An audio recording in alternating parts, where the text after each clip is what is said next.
What the fuck is up? Whoa, what's up, Kyle? Okay. Kyle! What the fuck is up? Hi, everybody. Welcome back to Monsterhearts. It's 2025. It's been a year since we've streamed Monsterhearts. I will never, ever, ever ask for forgiveness for that joke. Hi, we're back. If you want to hang out with other people besides us, which why would you? We have some more streams next week coming up because we're doing things again. Next week, Sunday the 5th, I don't know if you heard on the social media, but Campaign 3 is back and it has had a lot of episodes and it's going to keep going. So at noon, Central Time, Sunday, I don't know where my brain is at. I'm ready to start the story, that's why. Is Campaign 3 on Monday, the following Monday, catch the finale of the Charmed Heroes sessions, in which the Marvel heroes of CharmedPersons will be wrapping up their first season with more to come, I've heard. And then this time next week, get ready, Strahd is back. Same time, same place, same channel. Click that little subscribe button. Click that little like button, the little heart. Join our Discord. We have a Discord if you want to chat in the chat with us. Sophie is so beautifully clicky clacking on her very fancy. It's not me this keyboard. time. It's not? No. Someone's very clicky clacky and someone fell in Matt's apartment. My dog just got really excited. Because maybe your dog is following the Discord. And then follow us on all social medias. Instagram. I think that TikTok is still active. I haven't heard any word out on that. And YouTube, Spotify, Apple, Twitch. Join us. Hang out. We're vibing and clacking, and dogs are getting excited about it. All right, I think that's enough from me. Are you guys ready to play? Sick. Okay. Just a reminder, because it's been a year since we've played. Make each main character's life not boring. Keep the story feral. Say what the rules demand, and say what honesty demands. Jess. You are face to face with your old and dear friend, Sasha, who has made a trip all the way from Chicago to Keynes, Oregon, the neighborhood of Angelwood, where you were swept away from your friends, your family, your school, your life in Chicago to come live with your aunt Yuki in a place that you don't know, around people you barely have any information about. But something drew you to them. And you don't know if it's your own situation. You don't know why you keep getting into these predicaments. But the only person you could think to call to help you was Sasha. And less than 24 hours later, he's standing in front of you in a hotel, in a room, and he says, "Come back with us."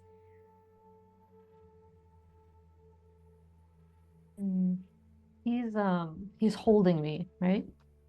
You did embrace, I think. Mm-hmm. And he would hold you and ask you this, or he would look you in the eye and ask you this. But either way. Mm-hmm. I think she is going to flinch back,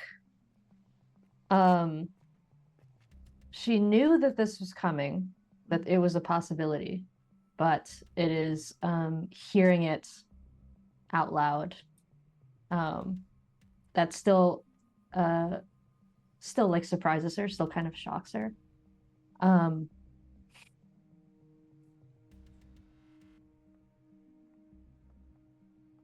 And she'll say that's not why I called you here.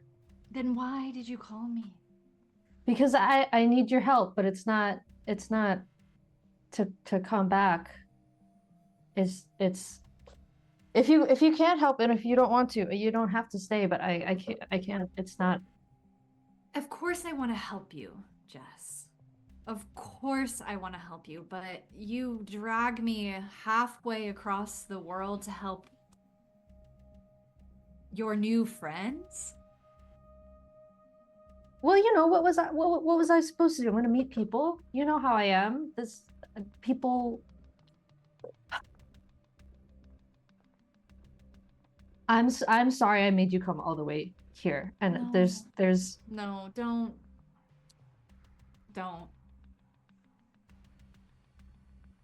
You asked me here. I'm here. What do you want from me? What's your plan here? I don't know what I'm doing. If you can help them, just where we can find this thing that calls yourself mother. Just do this one thing. I'll do whatever you want.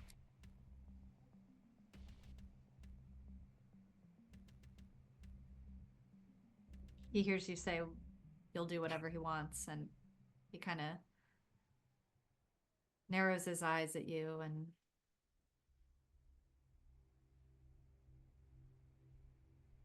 sighs.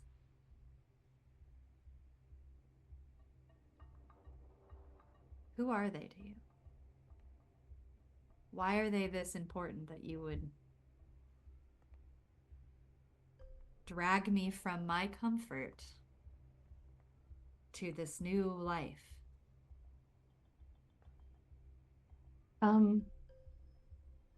I guess they reminded me of you and everyone else back in Chicago. They reminded you of me. Who? Which one? Which one of them made you just think so highly of your dear friend Sasha? All of them collectively, I guess, embody all of your multitudes. Um, they're they're strange. They're a little odd, like us, and family, right? I thought that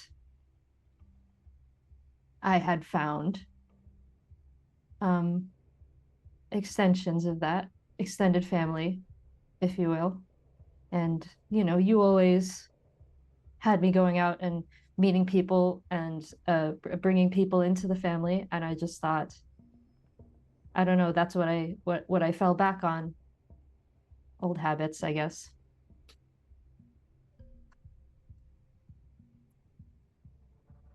You hear like a small like chuckle from the end of the hotel bed as Roman, who is also from your home and has made the trek with Sasha, very quiet, very kind of brooding guy, just kind of like chuckles from the bed, and Sasha looks at him.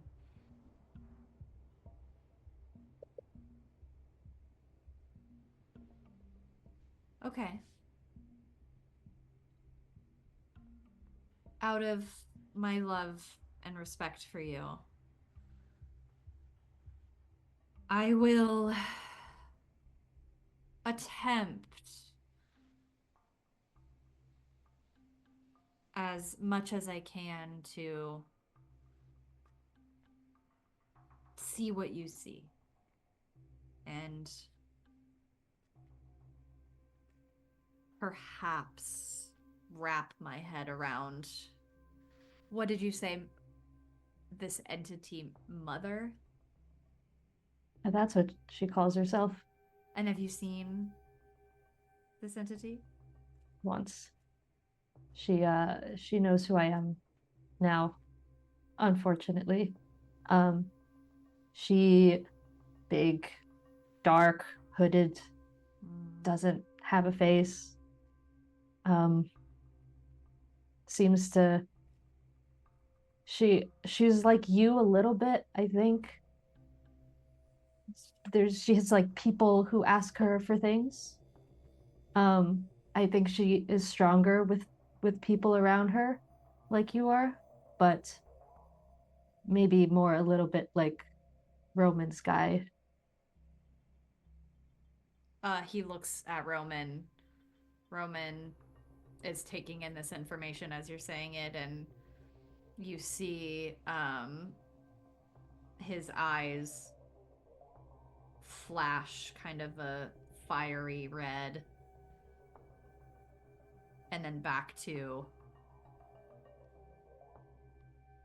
his normal kind of very dark brown, and he nods his head, or like shakes his head at Sasha. He doesn't know her. Sasha looks at you, Jess. You have 1 day. I will give you 24 hours of my time, and then we're gone. And you can come with us, or you can stay here with your new little family.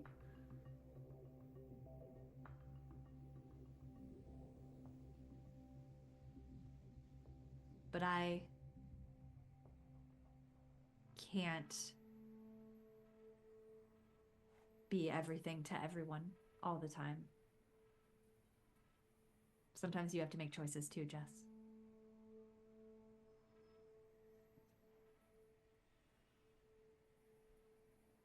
Okay. So I'll meet you tomorrow. Yeah. Bring any of your little friends that you want. Meet me.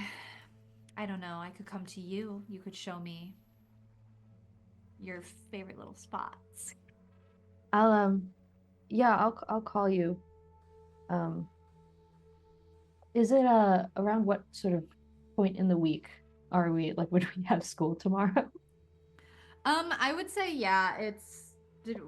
we haven't gotten too far in the week. I would say like tomorrow is probably like Thursday or Friday. Mm-hmm. Okay. Okay.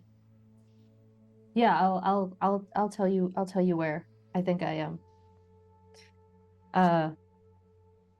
Vernon's waiting for me downstairs, so I'll let him know. Vernon, you like him. He's he was the sort of first, I guess. That let me know there's weird stuff He likes happening. Yeah, but I mean it's not like that. I'd like to believe you.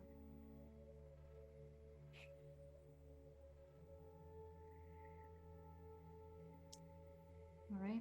Call me. And he like turns you around and like pushes you towards the door. Ooh, okay. Yeah, I will go. Thank you for coming, Sasha and Roman. It does really mean a lot. Thank you.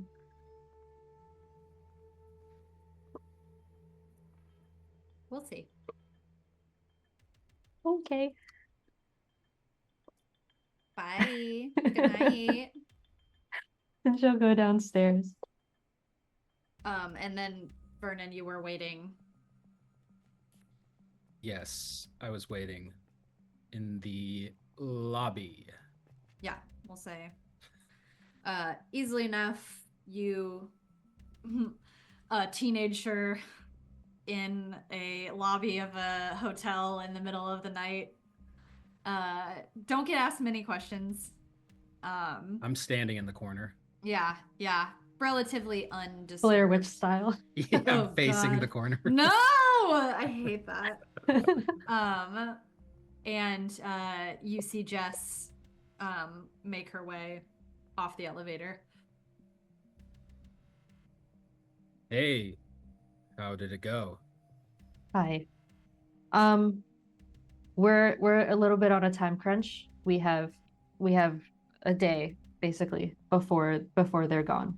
So, I don't know if you have a plan of what it is you guys need, but this is it. 1 day. Well, I guess we gotta skip school tomorrow. Yeah, I guess so. Should let everyone else know. I don't know where everyone went, but Well, I think most of them went home, I believe. We can text them. Perhaps it's best to start fresh in the early morning. Start Yeah. with what? I don't know. yeah. I didn't know. Maybe this was a little bit stupid of me, but I called him here, but I didn't actually know what he could do, I guess.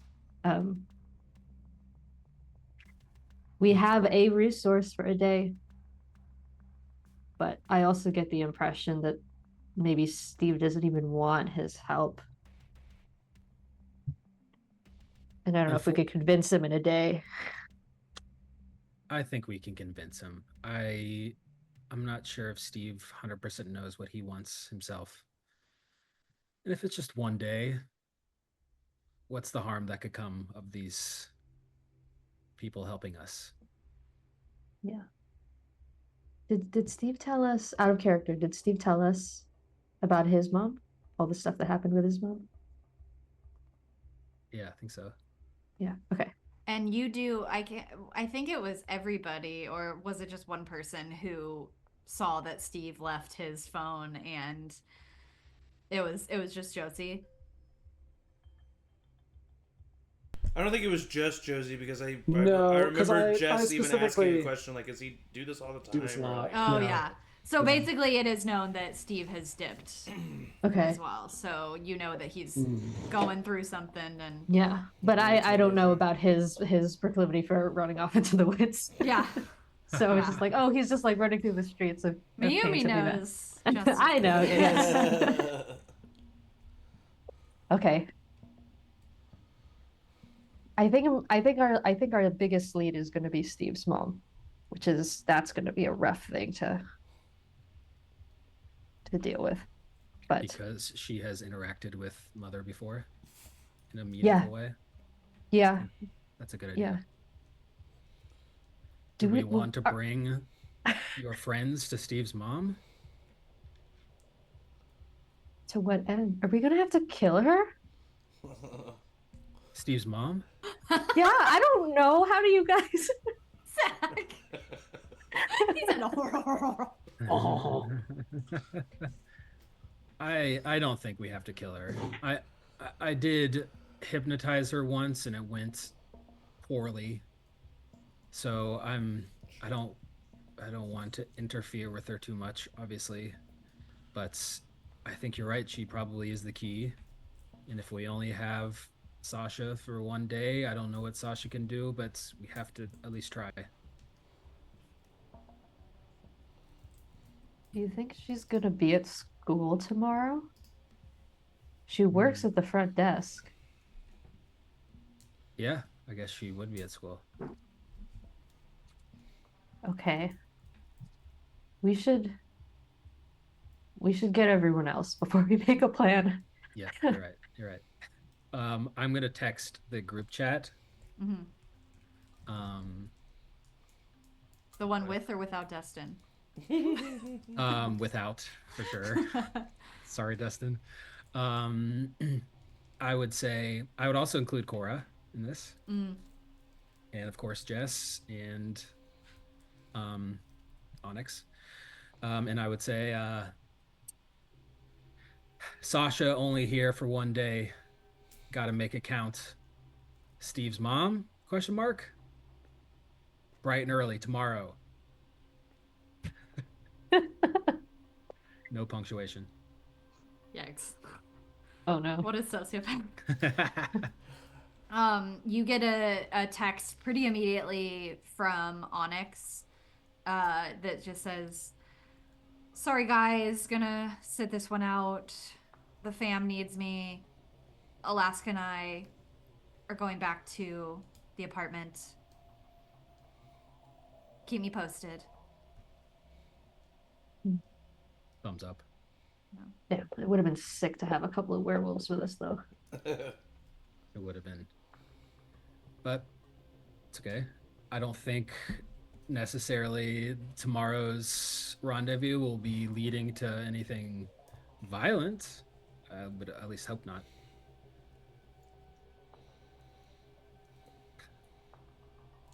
Okay, well, I should go home. And I know you don't sleep, so you'll do whatever you do. But thanks for waiting up. No problem. Of course.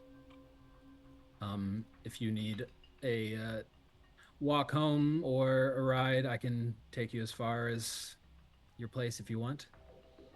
Yeah, I'd like that. All right. Um, I believe Cora is still outside. did we drive here? I can't even remember. Yeah, I know I was on a we- scooter. Yeah, We took an Uber. and then you Very like notably, we all- Cora yeah. hypnotized the Uber. I don't think Oh, Cora that's went right. up with you, Mm-hmm. but she waited in the lobby and would be out, like waiting. How'd it go? Yeah, he's gonna be around for a bit, and we have a direction to go, and then after that, I don't know. Okay, that's better than nothing, I guess. Better than nothing. I hope old Sasha can come through for us. He seems like a good guy. What's the deal with you two? She looks at Jess. Are you guys What's like were you guys like together? Were you like friends? Like No, what's well, the it's vibe? friends. It's like I know it's like weird on the outside, but it was a weird kind of I guess they call it like a trauma bond or something. Where just weird stuff happens around you, and then like the person who's sort of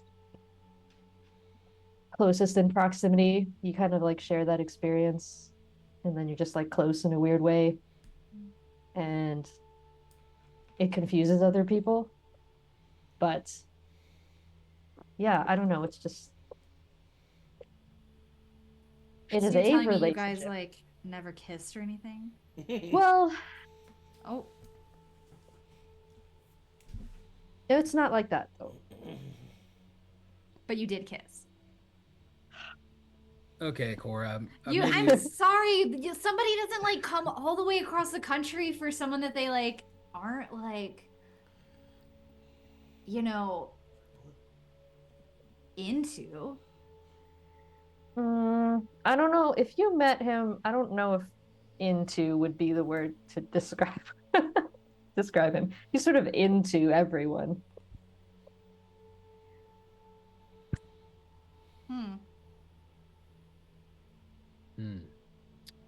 Interesting.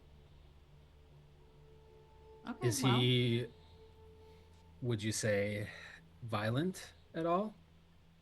Oh Jess? no, he never. No, he doesn't get his hands dirty like that. That's what he has other people for. That's why he keeps other people around. Like Roman. Yeah, like Roman. But Roman has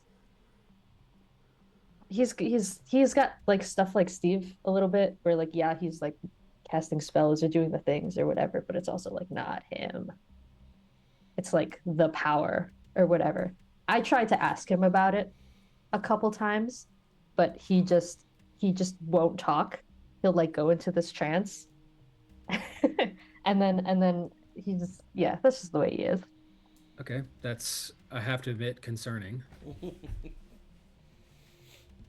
But You're a vampire. Why is that?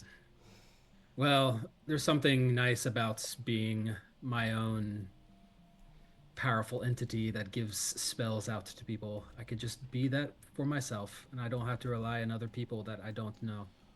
You are Oh. your own dark power. That sounds like a motivational poster.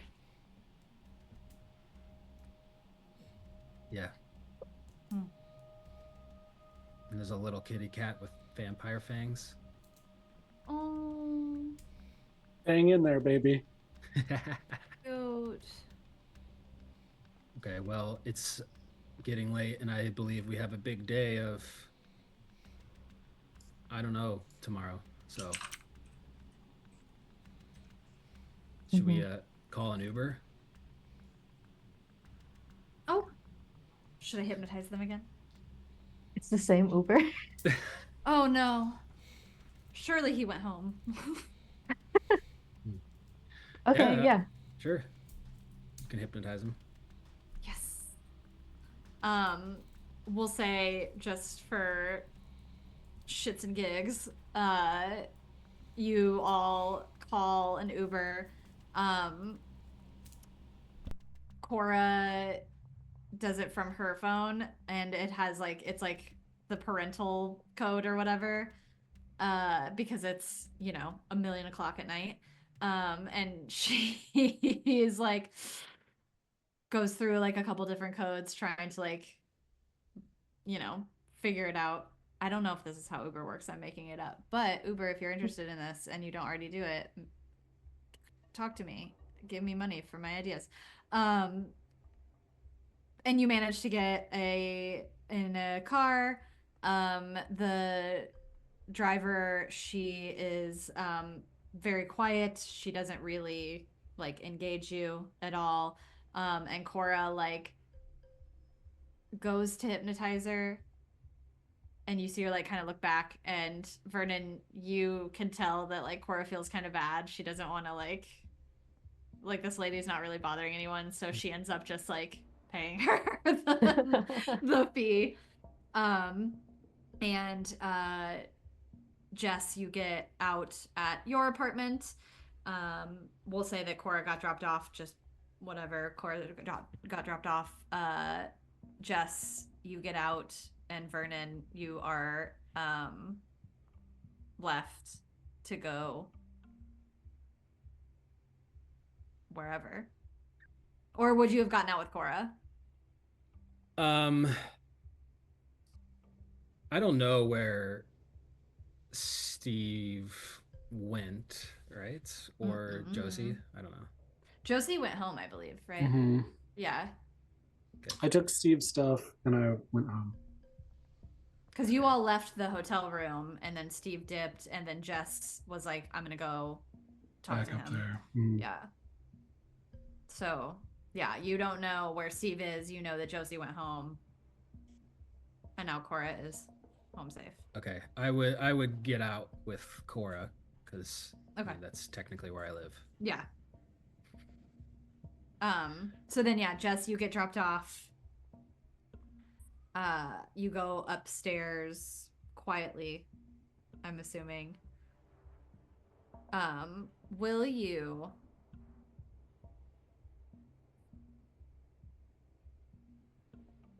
just roll 2d6 and add your cold modifier?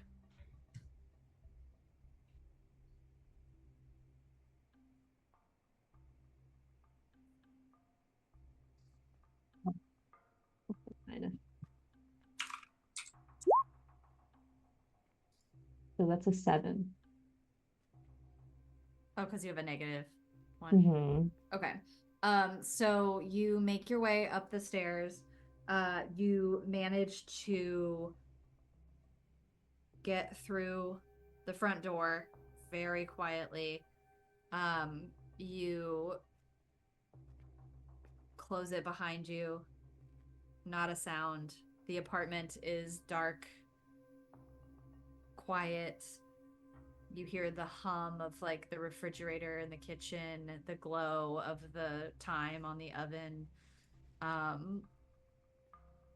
You make your way stealthily over to the couch that you've been staying on. And right as you get there, you trip over the loop of your like still unpacked duffel bag and go falling onto the floor. The lights flick on. You hear the shuffle of Aunt Yuki. Jess? Are you okay? Are you I'm okay. Yeah, What no, happened? What I happened? wanted to, I just wanted to get a snack, and I tripped. I'm okay. Oh. She is fully clothed. She still like has her shoes on and everything. Aunt Yuki like narrows her eyes. Were you sneaking out or coming back? From bed, I was getting Your out. whole shoes are on. Both shoes, hard pants, as the Well, kids say. What did you say? Hard pants. I know what that's about. Right. You're not wearing sweats. There's not pajamas in this equation. Well, I haven't done laundry in a while. Yeah, Right. and you sleep in your Okay. sneakers. Okay. I was thought we just had a nice conversation. well, we did, and I wasn't doing anything bad, and I was coming back, so it's not like I stayed over anywhere. And she like points and gestures over to the time on the oven, and it's like 1:24. Yeah. Okay. Oh man. If I tell you something, can you not tell my mom? Well, it depends on what it is. What's something that you would have to tell them? Well, are you in danger? Is someone in danger because of you? Are you about to be in any sort of danger? Are you about to put anyone else in danger? There's a lot of factors here, Jess. No. Don't throw No. the cat, please. Thank you. How much do you know about Chicago? I know some. Okay. Do you you want to tell know- me from your perspective? I was there. My parents didn't like my friends, so they shipped me out. That's a very simplified version. Yeah. I ran into one of them today, and we were catching up, and the time got away from me. You ran into one of your high school aged friends at the beginning of the school year from Chicago in Angelwood. Am I getting that right? You ran into them. Yeah, well, it was so unexpected that I lost track of who time. was this friend? Do you know names? I know one of them. And if it's the one that I know, I Do am you going to have to tell your mother. do you know Roman? No. Well, that's who I ran into. He's visiting family. I feel like I have to roll for deception or something. I'm honestly about to make you roll to keep your cool because Okay. you are spinning a story. You are actively lying to your aunt, who you just had a very lovely conversation with about all of this and your implications. So I say roll to keep your cool. And I want you to name particularly what you would be afraid of in this conversation. I'm afraid of like that the decisiveness with which she was like, well, if it's like who I think it is, I have to tell your parents. So it's like seeing through that lie and immediately kind of being shut down of like, I'm not going to listen to anything else you have to say or any other explanations. I'm just going to tell your parents. And like in her mind, I'll be fucked forever, you know? Yeah. Yeah. Okay. Okay. So yeah, roll with cool or cold. Lukewarm. Uh, 6. All right. Mark experience. Mm-hmm. And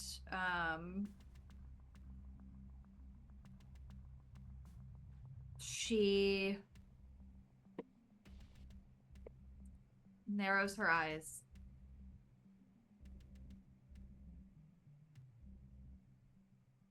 I don't like to be lied to.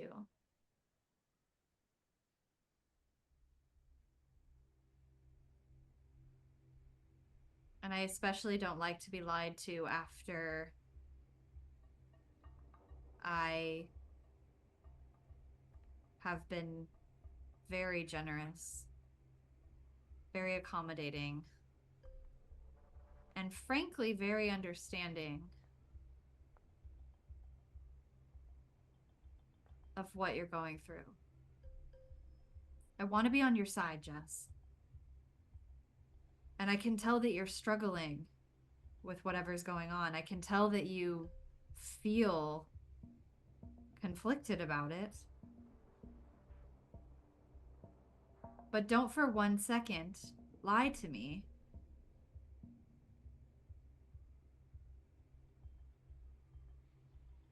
And tell me that it isn't your friend Sasha.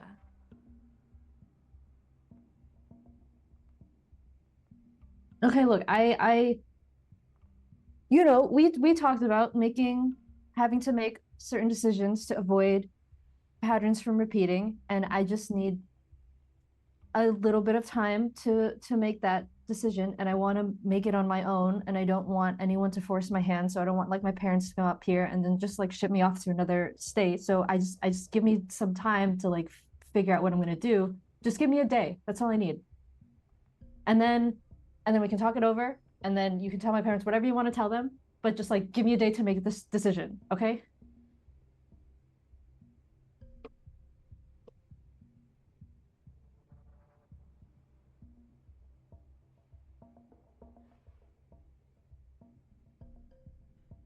Okay?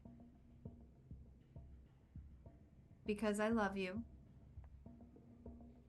And because I want to see you succeed, I will let you do whatever it is you think you need to do. But if in 24 hours this behavior still continues, I will call your mom. And we will go from there. Now I'm going to bed. I have to work in the morning and you have school, so please get some sleep. Yeah. And she turns and shuts the door a little too forcefully to her bedroom and leaves you in the pit of your own making. Oh my gosh. Oh my gosh. Okay. I think she will like face down on the bed, Kiki's delivery service style. Yeah. Everything just like leaves her. Mhm. And she'll just fall asleep like that, clothes on, shoes on, everything. Nice. Light still on too, because she Yeah. did not turn the light on. Oh, that's right. Yeah. I think if okay, so this is a me thing, but if she saw the light in still on and she came out, she would see you asleep, she would flip it off. So The electricity bill. yeah, it ain't cheap. Um, Sophie or Josie and Onyx and Cora and everyone all get that message from Vernon. Steve, you do not. You have no phone. You have no. What else did you leave? His wallet also. Yeah, my wallet. phone, keys, wallet, watch. And you have gone where, you motherfucker? I think we find Steve standing on the sidewalk, staring at the front of Dustin's house or his apartment building or wherever he lives. And he's cold and shivering because he's been there for a minute.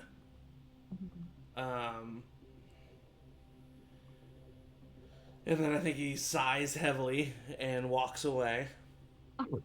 And he heads to his ultimate destination, which is the woods. Yeah, he loves the woods. He's a woods boy. Yeah. Yeah. Where are you going in the woods?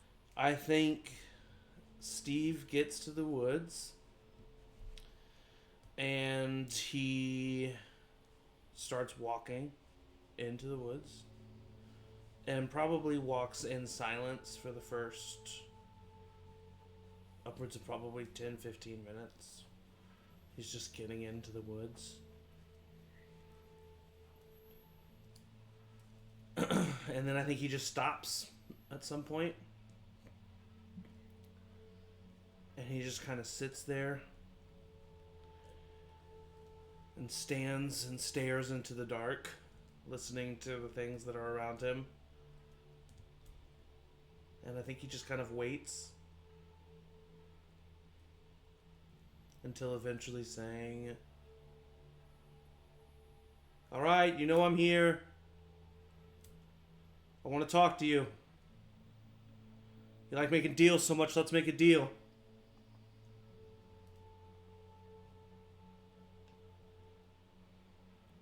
You've seen what I can do.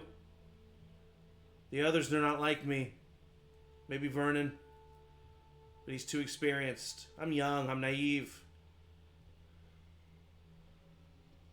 You know you want me under your thumb.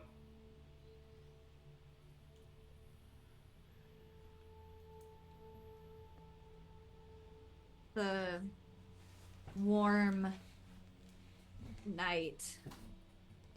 It's still the end of summer.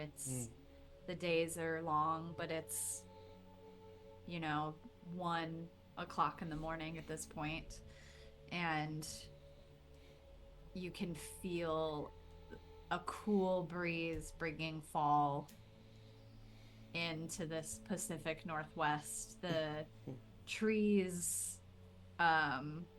rustle as they catch the wind, and you smell for a brief moment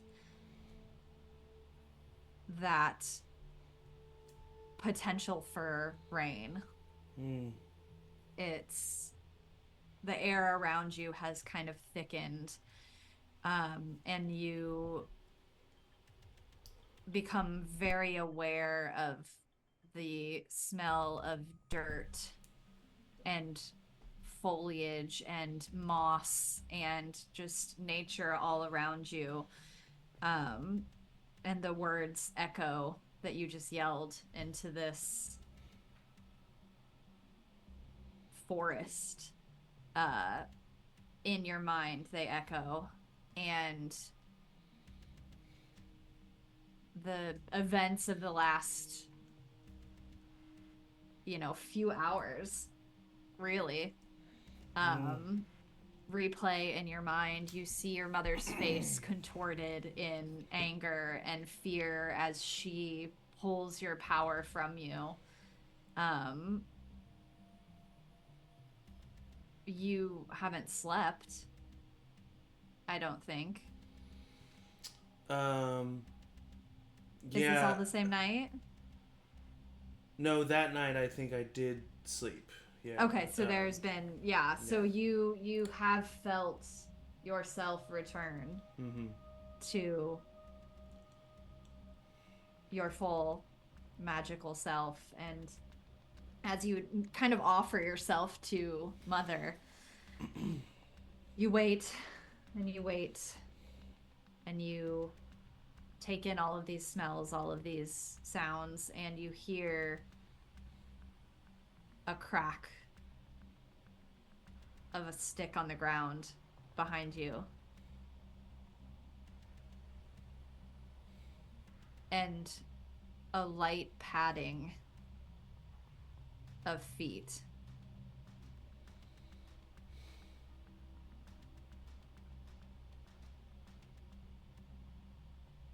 And another crunch as it becomes closer.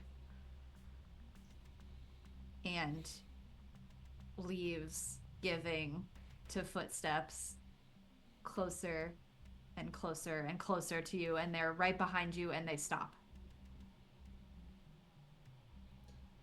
I think Steve's putting on a big show, but I think in this moment he's definitely afraid and is trying to show that he's tough, but is like not willing to turn and look. You feel a pressure on your shoulder, a hand lightly press.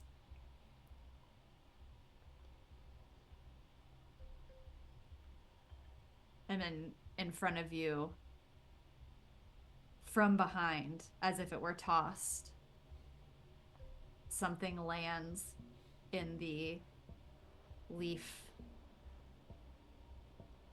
in front of you.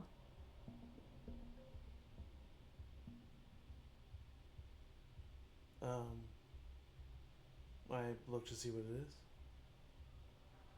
You bend down and you see a small D20 dice. Okay.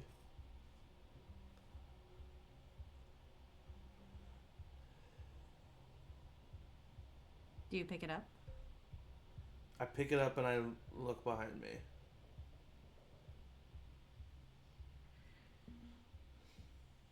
Nothing is behind you. Of course.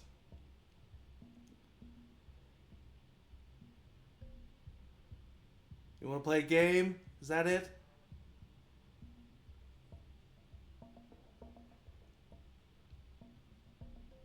Fine.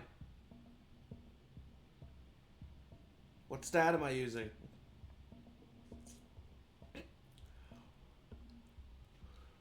Right in front of you, you see a face. Fuck you.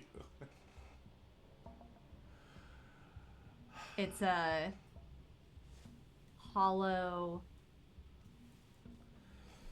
wide-eyed, glowing yellow, skeletal, cracked figure.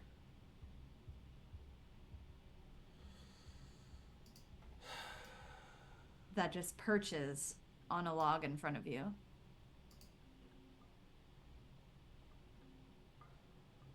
Can I tell?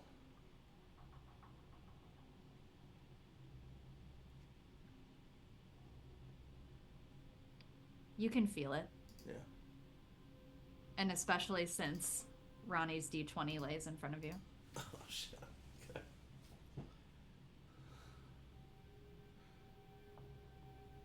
Sorry. Ronnie. I'm sorry I failed.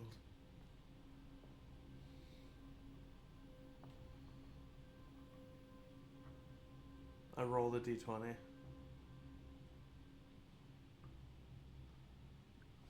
Kind of towards Ronnie. Yeah. The creature looks at it and picks it up.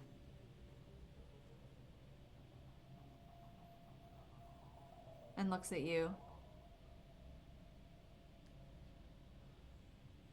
And just chucks it at you. Ow.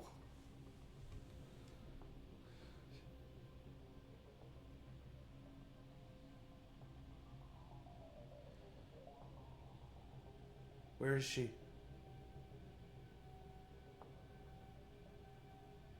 The creature, from crouched to standing in nearly a second, very eerie, very uncanny, face falls and sprints in like an ungodly speed, all fours, like you saw the one that left the art fair that night. Yeah. Into the forest. You could try to catch up. You can follow the direction. But it's moving very fast. I mean, Steve plays D&D. It's not on the wrestling team. Yeah. But you do see the direction. You do get a sense of direction. Yeah, and it's not like going. It's not erratic. It's, you know, it saw something. It's like a animal. It saw something. It took off. Yeah. He just says, "All right, Ronnie. One last time, and I follow." So as you're following,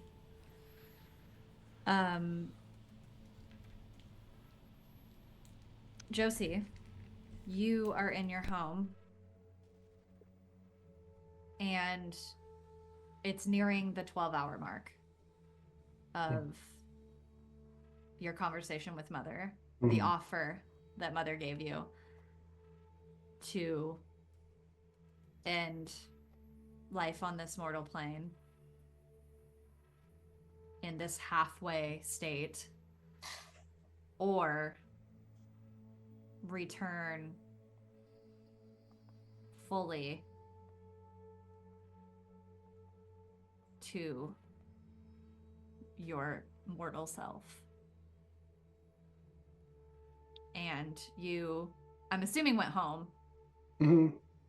Yeah. And then got a text from Vernon to a group chat, probably the 5th group chat with a different configuration of people, saying that the plan is to take Sasha to Steve's mom, see bright and early. Mm-hmm.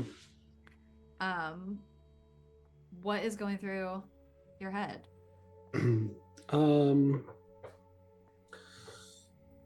Yeah, I'm trying to think on like what I want to do, how I want to end up this ticking clock has me anxious, and then also none of the other problems have stopped. Yeah. We're still well, and you dealing with didn't all tell of this. anybody this, did you? I told at least Steve that That's there right, was yeah. like that we could make a deal to try and figure out. Oh yeah, because you went to your body. Yeah, who did this? And then there's like I could maybe get back my body, and I needed to think about it because it's like, oh, my body's gross. Yeah. It is. It's gross. It's been decaying for a year. Yeah. the wolf children have probably eaten parts of it. Like, let's be no, honest. they would never. Who's gonna I don't stop think- those? I Like, don't think that- those toddler wolves. Let's say that Onyx would not allow that. Onyx Yeah, would have kept them, and they didn't live in there when the It's true, when the body body happened. went- Yeah, yeah, they went up right, to the to their plateau. ancestors. And so I am reflecting on that, but like the thought that keeps coming to me is like, what is Mother going to come back with in terms of like, what's it going to cost to find out who did this to us? Is she going to have that as an offer?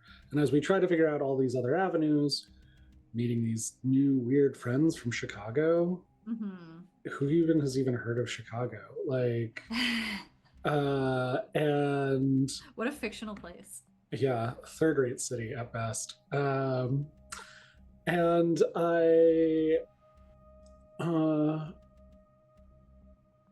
I'm also like kind of pissed off at Steve for the way that he handled that situation. Those guys were dicks, but like we're trying to like, I don't know, bridge this gap, and they can give us something, but we have to like play the game a little bit and not like show our whole asses the next time we meet potential friends, even if they are being a dick, and also like recognize what he's processing in that space. But I'm also just mad that he fucking bailed and ran off. And like the thing that we have always said is like keeping track of each other, keeping each other safe, and he has completely removed any ability to like keep tabs on him, and I'm kind of over it. And I'm gonna give him his shit tomorrow, and I'm gonna charge his fucking iPhone tonight. But like yeah, I'm mad that like I'm now gonna be anxious that he's not okay.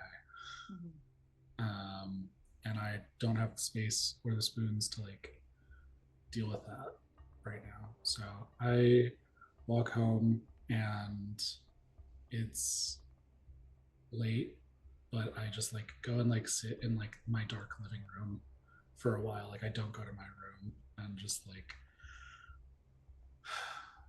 yeah, sigh and probably cry a little bit and think about what the fuck I'm gonna do and what do I want. What if your parents come downstairs and there's just a crying girl in a dark room and sitting there? I gotta live up to the ghost She's thing a every once in a while. At one point, we'll say just for flavor, the light flicks on and your dad is like, oh, and you see that he's like been crying, and he like goes, oh, sorry. I love my emotional and touch father. Yeah. He like flicks the lights back off. Keep going. Dude, sorry, I was never here. And like goes back upstairs. That does remind me, just very briefly, I'm so sorry for the tangent, but when I was young, I stayed all night at a friend's house and we watched Jim Carrey's How the Grinch Stole Christmas. And I just remember waking up in the middle of the night with the DVD menu just playing on loop. And it was on a Sega Dreamcast, and I didn't know how to turn off a Sega Dreamcast. I wasn't rich, and so I literally was like, I was being driven insane by this menu.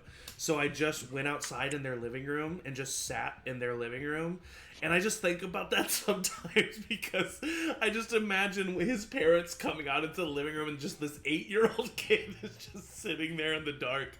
Anyway, Yeah, sorry. That's really funny. So yeah, your dad comes in, goes out, and you sit there for what feels like the rest of the night. Time, it's that weird time in the night where you don't know how early it is or how late it is. It's just this perfect kind of peace. And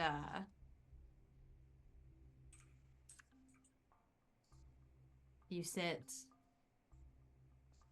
and you sit and you think about all of the implications. And then you hear Is there anything I can do to make this decision easier for you?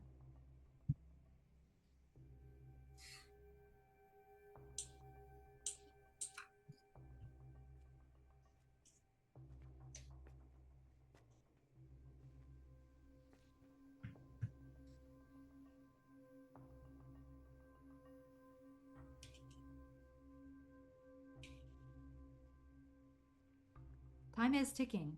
Tick tock, tick tock. I'm very busy. What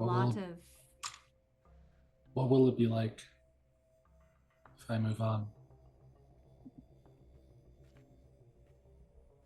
I know a lot of things, but that's not one of them. There's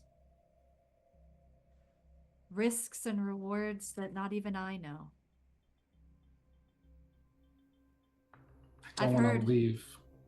I'm not ready. Understandable. You're young. You have lots ahead of you.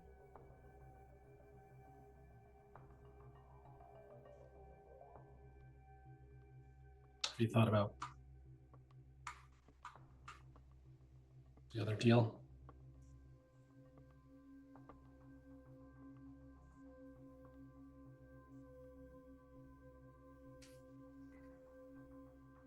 To make another deal with me would be to be utilizing what I have to offer. I can offer you one thing free of charge, but to strike another deal with me will come with a cost.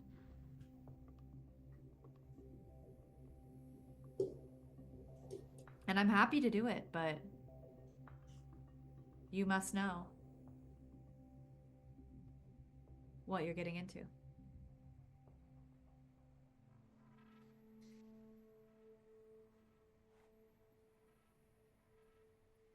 What'll it take?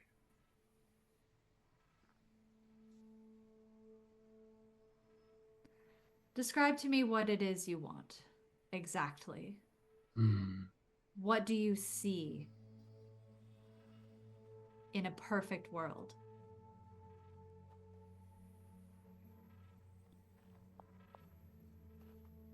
I see people that hurt me, my brother, and Ronnie punished.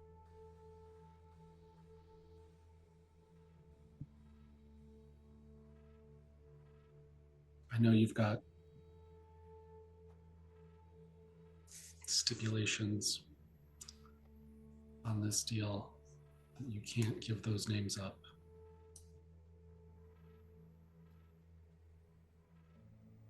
I want to know who they are. I want the power to do something about it.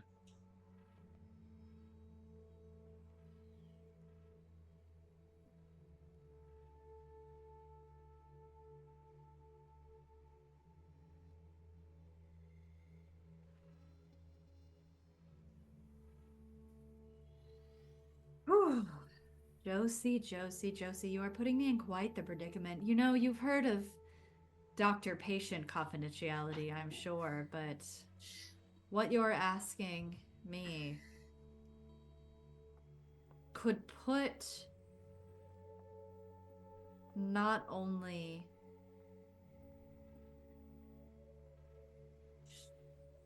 people who have utilized my services in jeopardy, but quite possibly a ripple effect of which we could never imagine.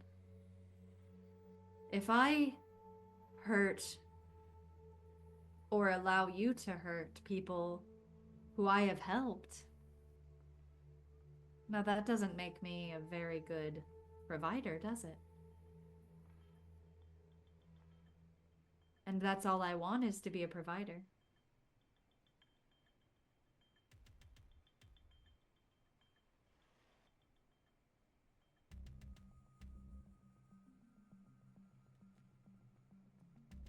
But I do find your proposition interesting. Because though I provided the help, I had nothing to do with the intention.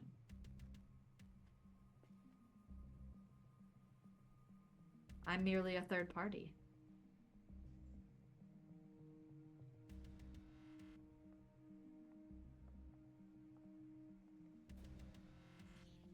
Okay. How about this? You tell me what you decide. Which direction you want to travel. And once you're settled in that, we revisit. I will take into consideration what it is you so desperately want.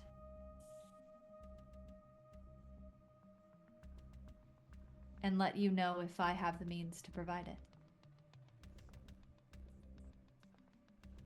There. You want to? I want to stay. I want to be here to help my friends. Mm-hmm. I want to hurt the people that hurt me. And that's your final answer.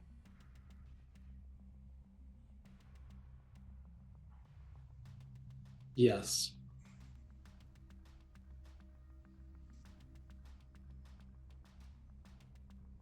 Excellent. I don't think you'll regret this. Or at least I hope you won't. And she walks towards you, cups your hand, your head, your face in her hands, and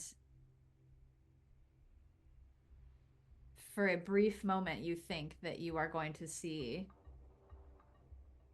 what the face looks like underneath. Mm-hmm. And just as you are about to witness Mother, you wake up. And sunlight spills into your room. You feel the warm rays of sun beaming down on your face. And it's very hot in your room. Mm-hmm. It's very warm in here. You throw the covers aside, put your feet on the carpet. It's really soft. You can feel it. You can feel warmth. You can feel you have a heaviness to you. You have a corporeal weight that you forgot about. And you rush over to look in the mirror and you see you. Your newly dyed blue hair, your roots kind of just starting to show just a little tiny bit. Your skin is flush and warm with heat.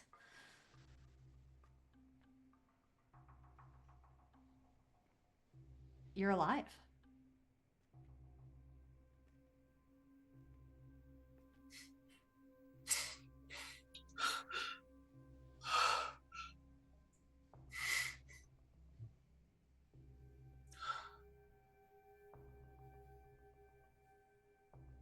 I like run out of my room and like feel this like weight of burden of like distance that has been like kind of like coldness that's been like on me for a while, and like feel this like immediate like joy kind of spark back into me, but also the like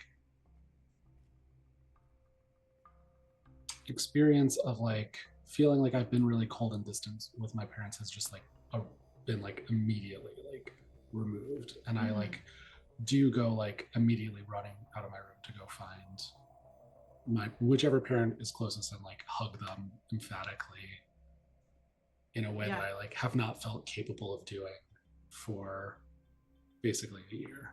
Yeah. You find your parents down in the kitchen.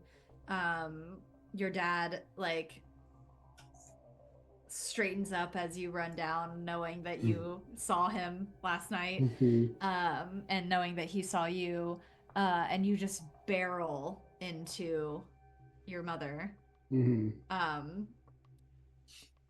she, oh, hi.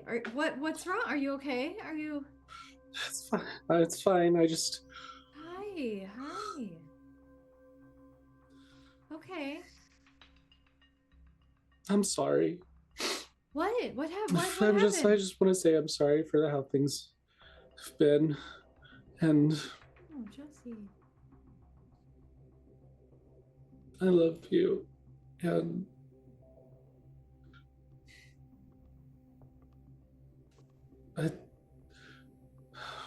it's gonna be okay. Oh, honey, of course it's gonna be okay.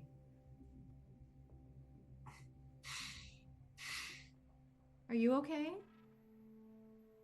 Did you have nightmares? Yeah, it's just a weird dream. And you feel, as you're hugging her, you feel like very aware of your feet on the ground. You feel very aware of her like skin on your skin. The air around you can feel on you. You bumped into the wall when you were running down here, which is not something that you have remembered. And just the weight, both physically and emotionally, of being alive all hit you in this moment. And I am gonna say, just for as a little reward for this, go ahead and mark an experience. Hey. To get you a little closer to leveling up. And that is where we're gonna take a little bio break for mechanics and biology. So get a drink of water, go to the bathroom, get a little snack, feel as alive as Josie feels in 2025. And we'll be right back.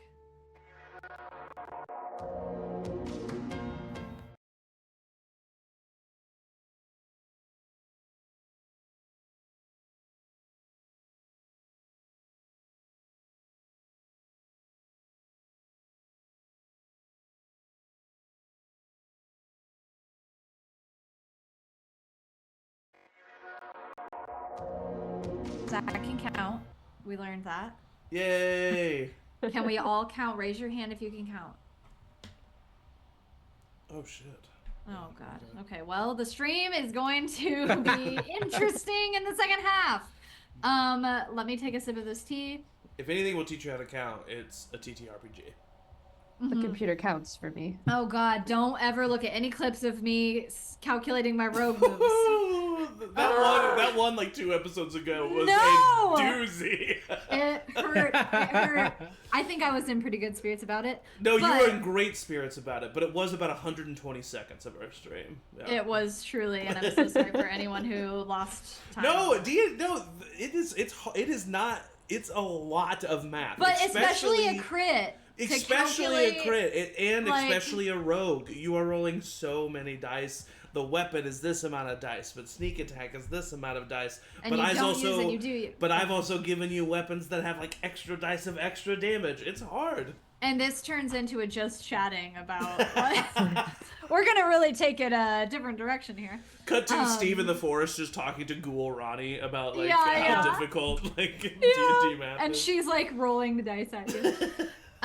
Okay, so speaking of that, it is morning. And all of you wake up where you went to sleep, including you, Steve, Uh-oh. who wakes up once again, very familiarly, in the middle of the woods.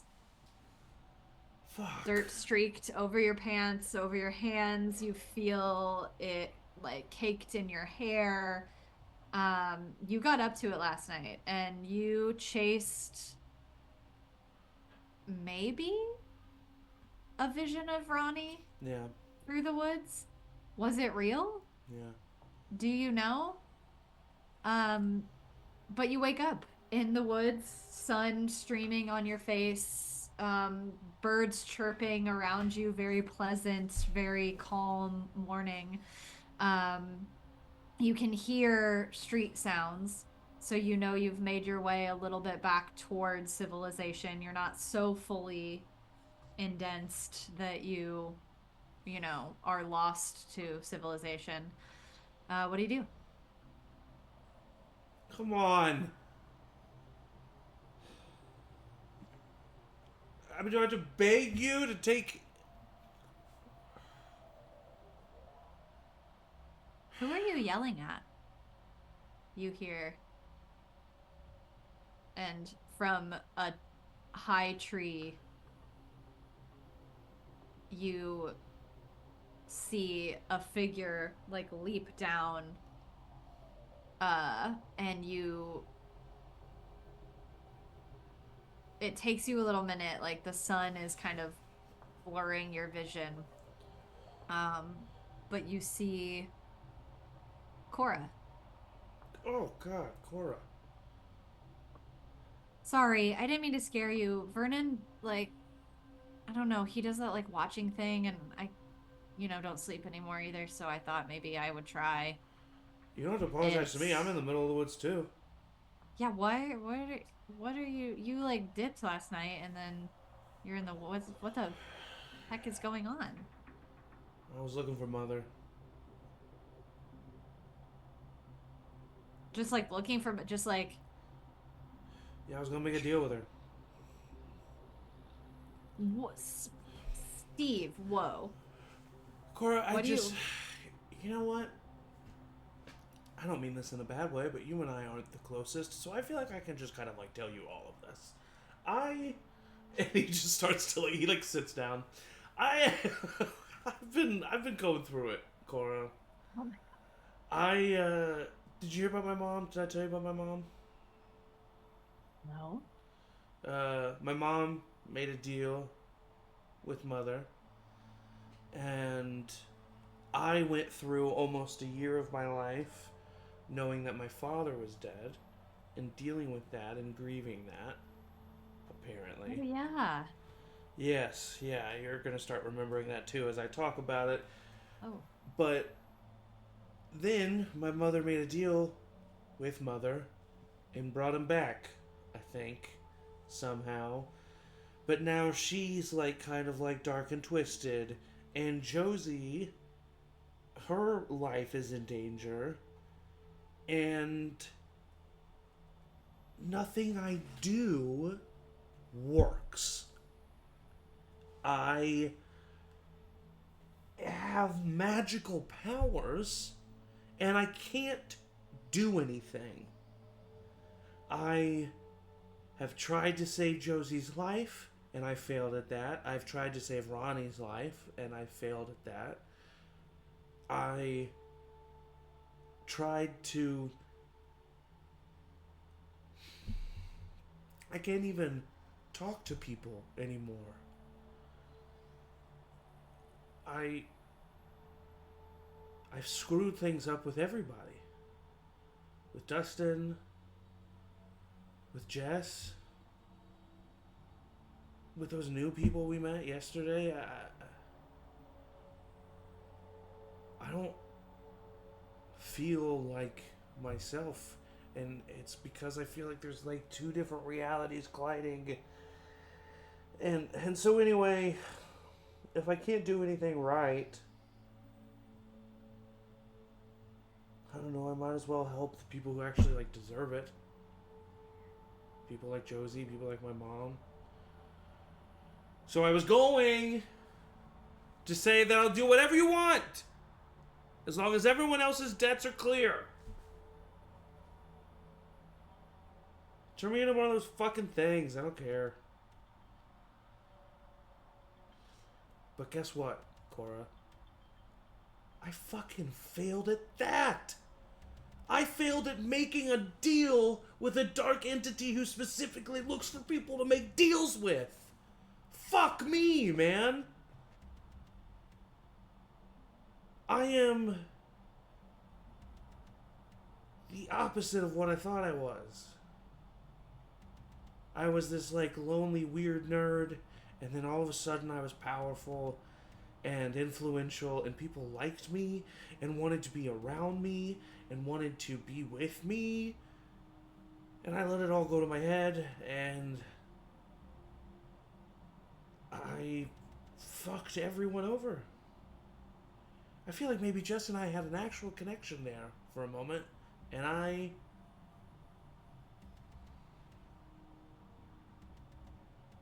So, anyway, that's what I'm doing out in the woods. What are you doing out in the woods?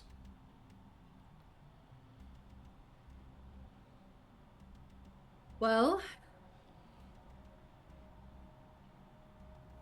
it's really hard for me to be around people and not want to eat them. Ah, yeah. Yeah, that would be a thing. And so even if people did like me and wanted to be around me, I can't really bring myself to let them without fear of deeply, deeply harming them. And Vernon's kind of helpful, but he's been doing this so long, I think he's like a little bit numb and doesn't really, you know, like, you smell really good right now. Thanks. Just spent a night in the forest. Yeah, and your blood is pumping. Sorry. I guess in a way I get it. It feels weird to feel like you but also not like you, and there's kind of two different realities, and my parents don't know anything, obviously, because what am I gonna tell them? That the guy who lives with us sister turned me into a vampire because I wanted to get back at him? You know, I mean, I did always assume that that is what happened, but to hear it kind of laid out there. Yeah, it kind of wasn't my best choice, and I'm like starting not to regret it, but... So what if you turn me then? No. Yeah, you're right. Steve, you're trying really, really, really hard. Yeah, I know. To do everything. To be everything to everyone, and to put yourself in harm's way for the benefit of others, and no one's asking you to do that.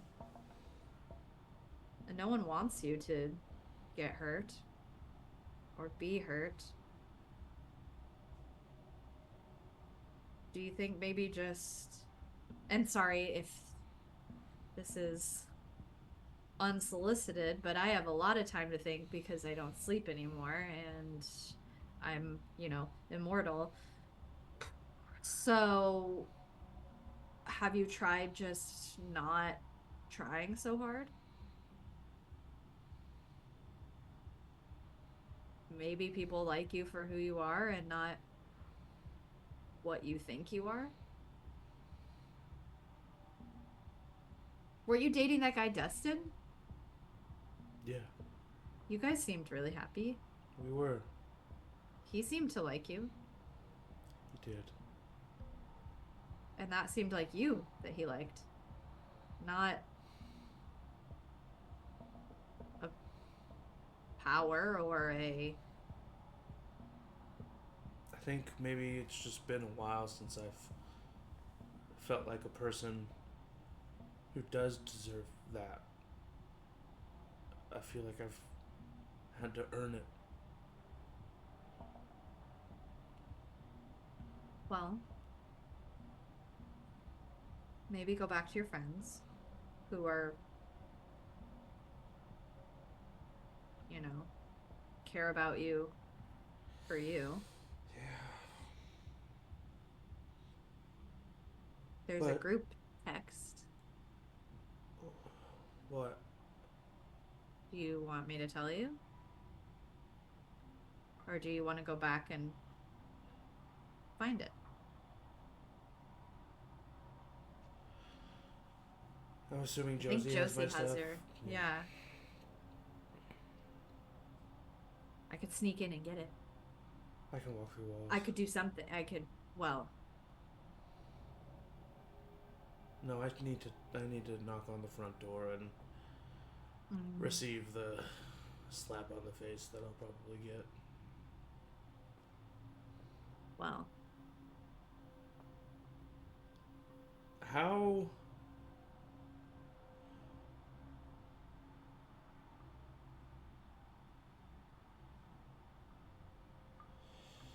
Even if I can believe that these people do care about me for me,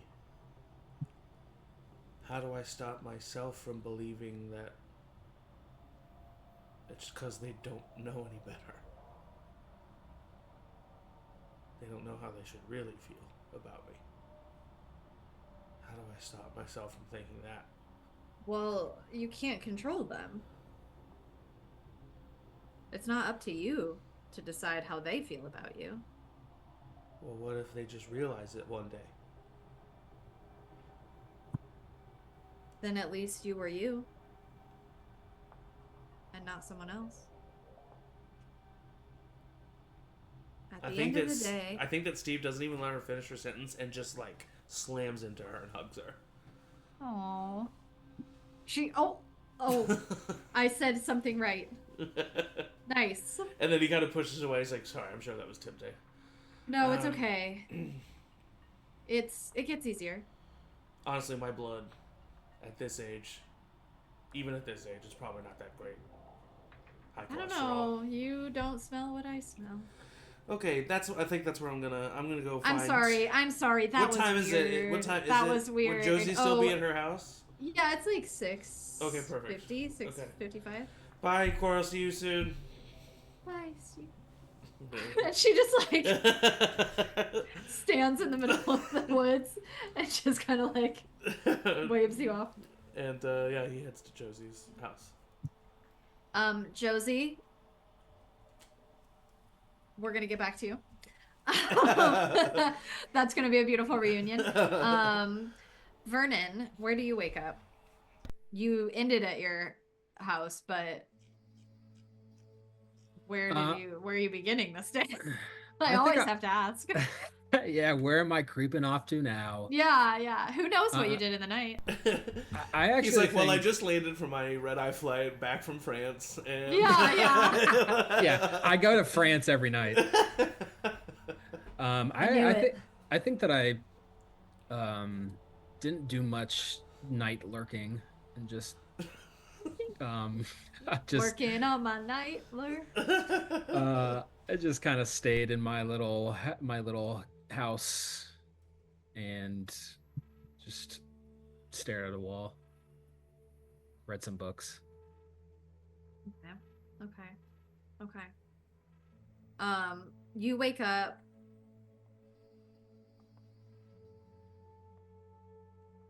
Weirdly normal. And you have kind of memories of last night,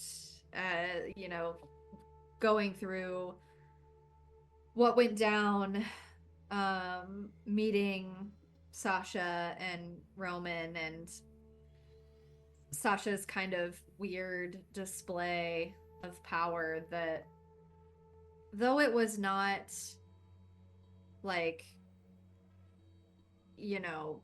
fantastical and full of like spectacle, the thrums of it were present. There's like this underlying, like, he's holding back, and you kind of sensed that. And Jess's pull towards him is curious to you. How are you feeling about what went down last night? What are your thoughts on Sasha and Roman and Jess's kind of pitch to this group that they are people who could help you? Yes. I think Vernon is incredibly skeptical, obviously, and is incredibly glad that they have set this 1-day ultimatum, because he has no intention of ever talking to these people again. But of course, their usefulness in this situation is interesting, and he's willing to see that through, and is thinking a lot about Jess, and doesn't want to, he's obviously hasn't known Jess for very long, doesn't want to get in between relationships like this, but also does not want these people to take advantage of her or even anyone else. Yeah.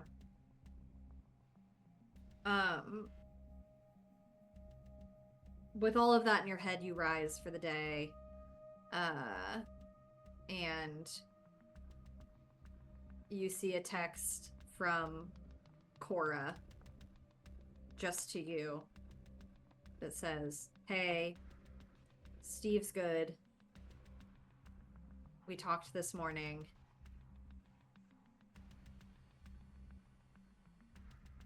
He's on his way back."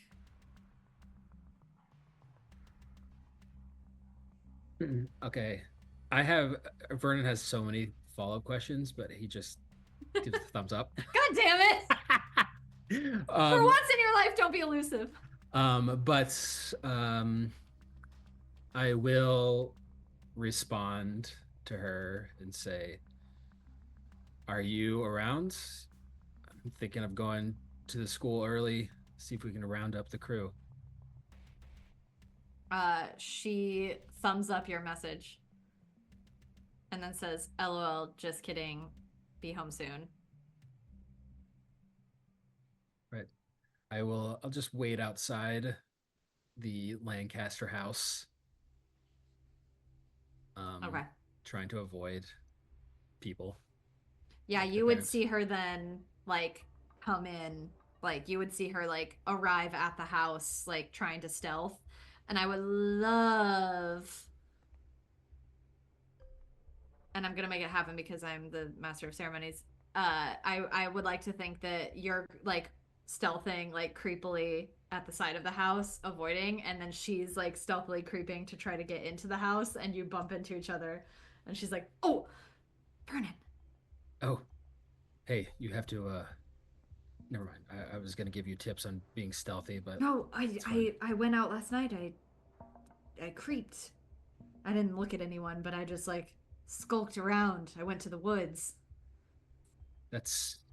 I think that's good. Yeah, it's really freeing out there. I see why you do it. I didn't crave anything or anyone, and then I did see Steve. I saw Steve in the woods. We went back to the woods. I should have known. Well, it's quiet there. It's Squirrels are also, not nearly as tempting as people. That's true. It's also the scariest place in the world. Well, that means a lot because you have seen a lot. So now I'm a little bit freaked out. Thanks. I No, think I've seen much scarier. Don't worry. How you holding up, Cora? Honestly,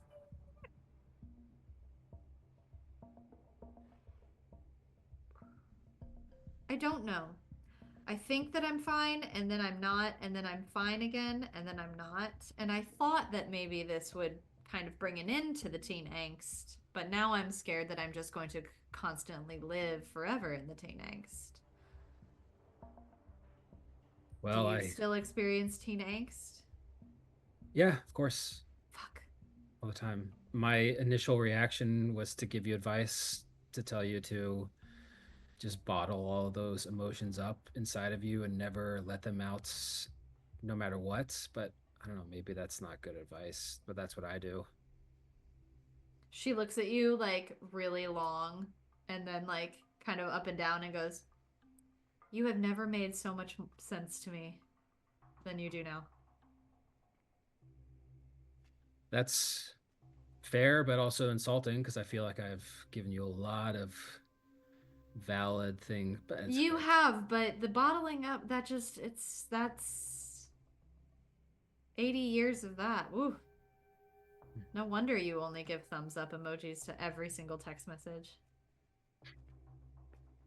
I didn't really. I guess I do. Yeah, try responding every once in a while. Try saying what you feel. Maybe Jess would be into that. Maybe. Or Have you- Steve.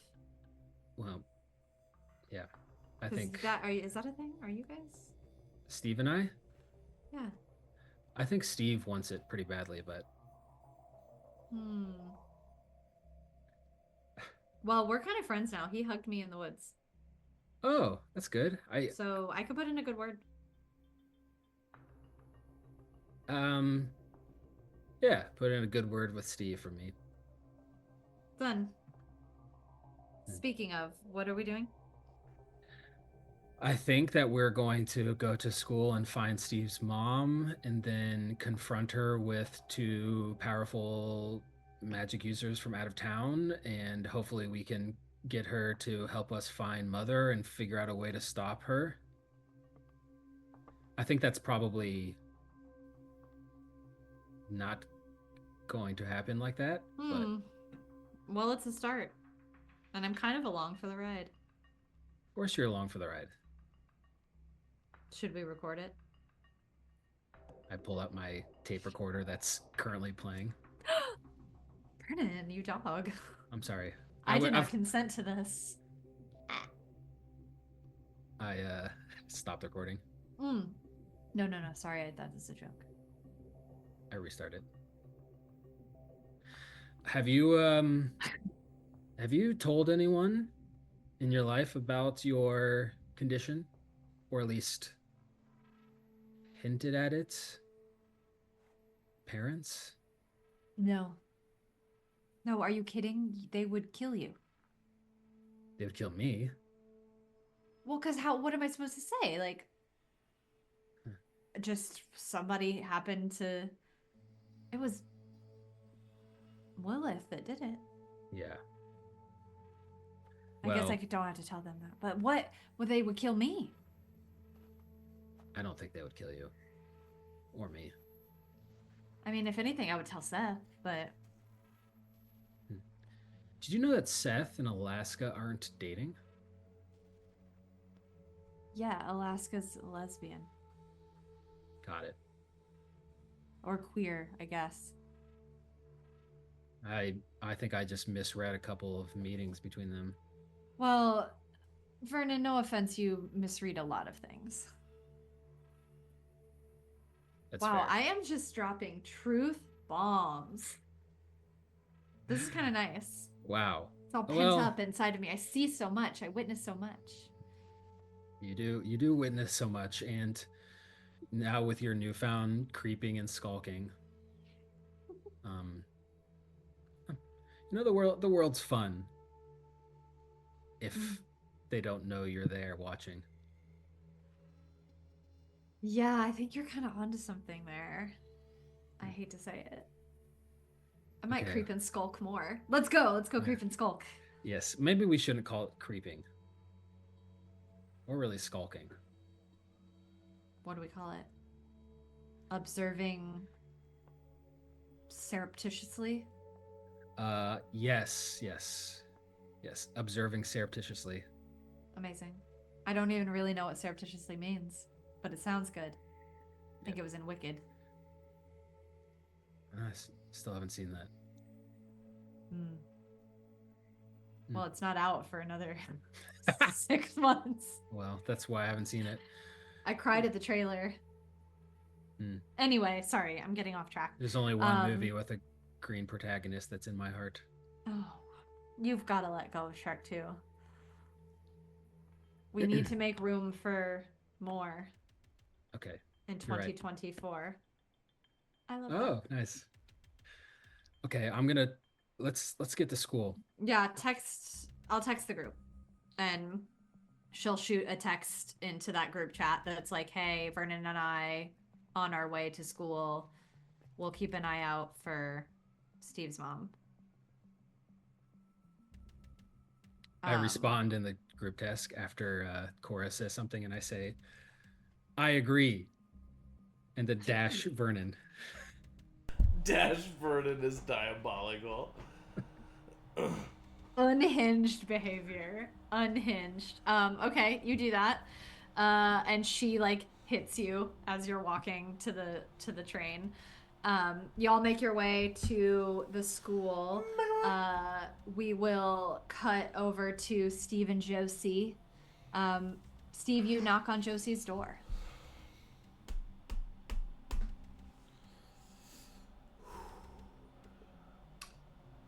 Oh my god! And they're just like, I'm really, really sorry. That was so fucking. I'm sorry. Wait a minute. Why are you?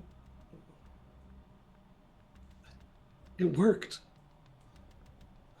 On me. I'm back. Oh my god. And he like goes back in for another hug. How do you feel? Crushed right sorry, now. sorry. How do you feel? I mean, like, it feels weird because I was, dead for so long, and I don't know. Yeah.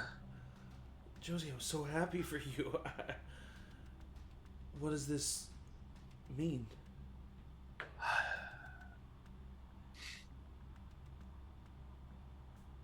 It means that I'm here.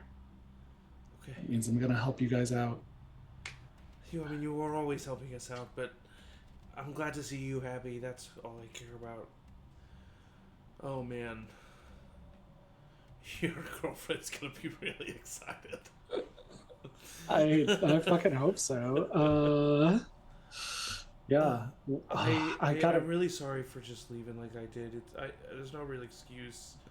Yeah, we gotta work on that. Also, yeah, here's your phone. Thank you. You charged it. That's so nice of you. Yeah, it is fucking nice of me. I'm sorry, Josie. I went to the woods to make a deal with Mother. Okay. I didn't. If we're going to the woods, if you're not gonna do the buddy system, like, at least take your phone with you, man. I know. To be honest, and we can talk about all this later because right now this is about you and you feeling better, but like, I've been really like, there's been like a lot of self-doubt and self-hatred I've been going through, and I really feel like I keep fucking a lot of things up, and I'm not handling it the right way, and I had a good conversation with Cora, and I'm feeling better, and I hope to make things up to you and everybody else. Hey, I mean, same. We're gonna figure this out together. He's kind of like, you look like you slept in the woods. I did, yeah. Is it weird if I asked to use your shower? I mean, it will be weird, but we'll get through that together. I'm pretty tall and like I'm a bigger guy. Do you think any of your dad's stuff would? For sure. Yeah, my dad's chill like that. Hey, Dad. Wait, everyone's going after my mom? Oh, yeah. Do I have enough time to like jump in the shower real quick and then still make it to school, or do I feel like time is not on our side? You are a dude and you can shower really fast. Yeah, And true. like Josie lives a little bit closer to the school, I would think, than you Yeah. do. So yeah, I would say like if you can get it done in 5 minutes, 5-10 minutes. Use the Okay. 5-in-1. Yeah, Shampoo, 5-in-1, conditioner, yeah, body yeah, wash, yeah, face yeah. wash, All deodorant. in Yeah, one. yeah, Yeah. Axe brand. Really go at it. Get the Dr. Bronners just Yeah, I was gonna say, like my all dad over for you. sure has Dr. Bronner's. Oh yeah, yeah. Brush your teeth with it. I mean, come on. um, yeah, so I would just graciously use the Betteker. Yeah. Dress in a Hawaiian shirt and some khaki shorts. Yeah. My You parents would have for sure feed you. Also. Yeah. yeah. Your dad is like thrilled, like, oh my gosh, Josie's never like had her friends over before. This is great. I am so happy, and like is looking at you, Josie, to see that you have friends. I love that. Steve, right? Yeah. Thank you so much for Hi. everything. Yeah. Yeah, it fits great. Oh Look my! at you. I really appreciate it. Thank you so much. Okay, yeah, I'll eat that toaster strudel on the road. Josie, we gotta go. Yeah, okay. Look at and so dedicated to academics, honey. I am not worried at all. And you all bust out the house, onto the train. I think toaster before I strudel do, hanging out of your mouth. I don't know. Steve doesn't really feel good about his family situation right now, and I think he sees like his family, and I don't know, he's just like touched for a second. So I think before he leaves, because they are being very nice to him and like giving him a lot of stuff, I think that he stops for a second and he says, "I'm really sorry about Duffy. Thank you so much for all of this. Me and We're all gonna- the others, we've got Josie's back. She's in really good hands with all of us."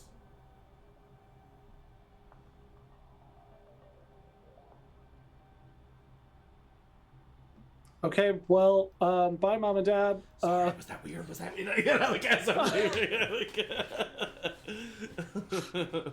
I'm not good with parents. Dad just starts sobbing. I was gonna Like say, hugs there's you, no- like there's tries no- to hug you as you're like walking out the door, and Mom is like pulling him back, being like, it's fine, Dan, it's fine. Have a good day. Have a good day at school." I just didn't want them to be so worried No, about you. for sure, that's so good, but like not when we're about to leave. Like now, my dad's crying. Yeah, and, like, I we know. have to go. It's okay. It's so cool that your dad's crying though. My dad always goes out to Oh, the porch to do It's crosswords. okay. Okay, and we Yeah. get It's there. good. You leave. Me, Josie, and Tommy Bahama. You tell me, Mama. And I would imagine, like, it's funny because you're wearing like khaki shorts and a Hawaiian shirt, and also like your like high top chucks that are like caked in mud. Yeah, for sure. So you all make your way to school. Jess. Yes. Oh wait. Oh sorry. wait. Also, sorry, real quick. Just speaking Yeah. of Jess, I wanted to text Jess. Well, I was gonna backtrack and say, Steve, you look at your phone. You have a few texts from your mom. None of them are saying "come home." None of them are saying, like, "Where are you? I'm worried about you." It's one text that just says, "I love you. I will always love you." And then, like, a few hours later, like, kind of around the time that you were in the woods, she sends a text, or has sent a text that says, "Nothing has to change between us." Mm. And you also have a text from Dustin Oh, that says, Angie. yeah, No, nothing. that says, "Hey, was watching this tonight with Mom and Dad. Made me laugh thinking of you." And he texts like a screenshot of like a screen cap from the newest episode of Vox Machina. I as we're like waiting for the train or on the train or something, I text Dustin back first, Okay. and I laugh react to the message. I don't even watch the video, but I laugh react to the message, and I say,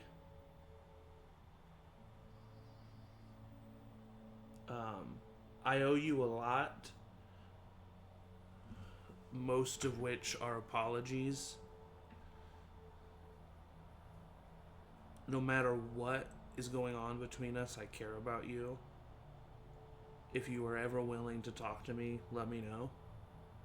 Some shit has gone down that has really made me want to talk to you, but you deserve your space. Sorry to drop this on you at 6:30 a.m. LOL. Then he messages Jess and says, first of all, he replies to the group text and just says, Josie and I are on our way. Because Cora had sent that message about her and Vernon. And so that's also my way of like letting everyone know that I'm alive and there. Yeah. And I text Jess then personally, and I say, I'm not going to make excuses. I'm sorry for how I behaved. And that's it. Jess, you wake up to a ping on your phone. Several pings. Group chats included. You see that Vernon, Cora, and Steve and Josie are en route to school.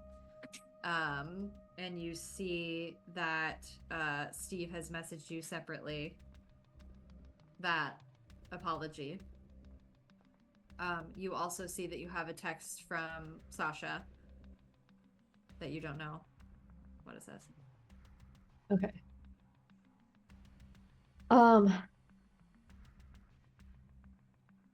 To the group text, I'll send, just woke up, on my way soon. Is not going to reply to Steve's because I'm going to see him in like half an hour. And then I will open the text from Sasha as she's like getting up and starting to get dressed, change out of her clothes, do all that stuff.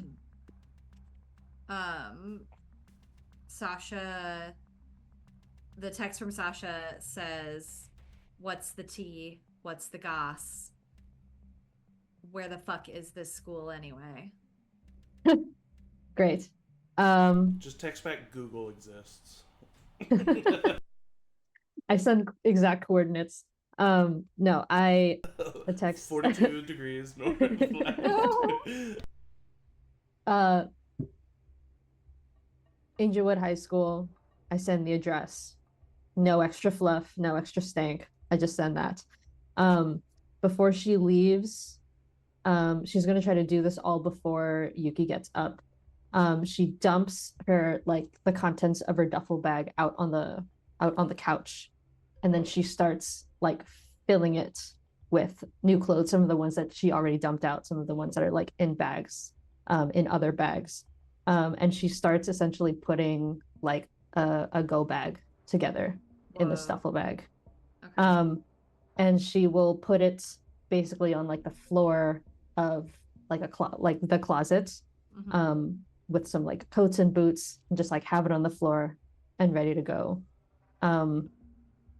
for whatever comes next. Okay. And then she will jump on a lime scooter and scoot to school. Canonically, lime scooter Stan. Okay, so y'all are making your way. You converge in the courtyard of this high school. For some of you, it is a very familiar place. For some of you, it is a very new place. And students are coming in and meeting and laughing and talking in the courtyard as well as they go into the school. You see a couple teachers getting like out of their cars, coming into the building for the day, greeting students. You all see Miss Barnes, your homeroom teacher. She kind of gives you a nice nod and a wave, and continues on into the school. And then, like, not necessarily in the courtyard, but not necessarily off the school grounds, you see Sasha and Roman kind of leaning against a tree on the outskirts of the campus grounds. And Jess, you never really like thought about it before because they're your friends and you met them when you met them, but to the rest of you, they appear way older than any of the students that you see around you. And you don't know if it's because, you know, they're strangers and you kind of met them in a weird, like, kind of pseudo adult setting alone in a hotel room. But there's just something about them that gives them this air of like maturity in a way that you aren't really used to experiencing from your peers around you. In like a good way or like a super senior way? No, it's like We don't find it weird. no, it's not Yeah. weird. It's just like it's kind of intimidating. Yeah. It's like a little bit intimidating. Yeah, it's a yeah, little bit off-putting. It's There's like no Like like Riverdale there's no teenagers. like why are these people with Mayumi? Like that's what I'm saying. yeah, Like, yeah. there's no they're that. like Okay. they're like you know Alaska as a senior, you know Yeah. Seth as a senior, but these are different seniors. Yeah. And they're a like different from genre. a really big Different city. genre, yeah. Like yeah, they're from like a film noir. And Yeah, you guys these are like comic 80s book. slashers teenagers. Yeah, yeah, Riverdale teenagers. Riverdale So you make your way up to them, and Sasha kind of like leans forward from the tree. Well, we all made it. How nice. Are all of us there? Yeah, you all converged. Wow, so convenient. Yeah. When we walk up there, I just like want to extend my hand to Sasha for a handshake. He looks at you. I'm sorry about yesterday. I had a hard day. He puts his hand kind of gently in yours, doesn't really like grasp it firmly, kind of lets you take the lead. Yes. And then pulls you in and says, I really, really believe that no one should be judged on their worst days. And he lets go. And, Oh, boys. and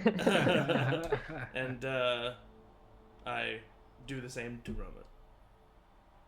Roman takes it firmly, shakes it, and then Yeah. lets go. Yeah. Yeah.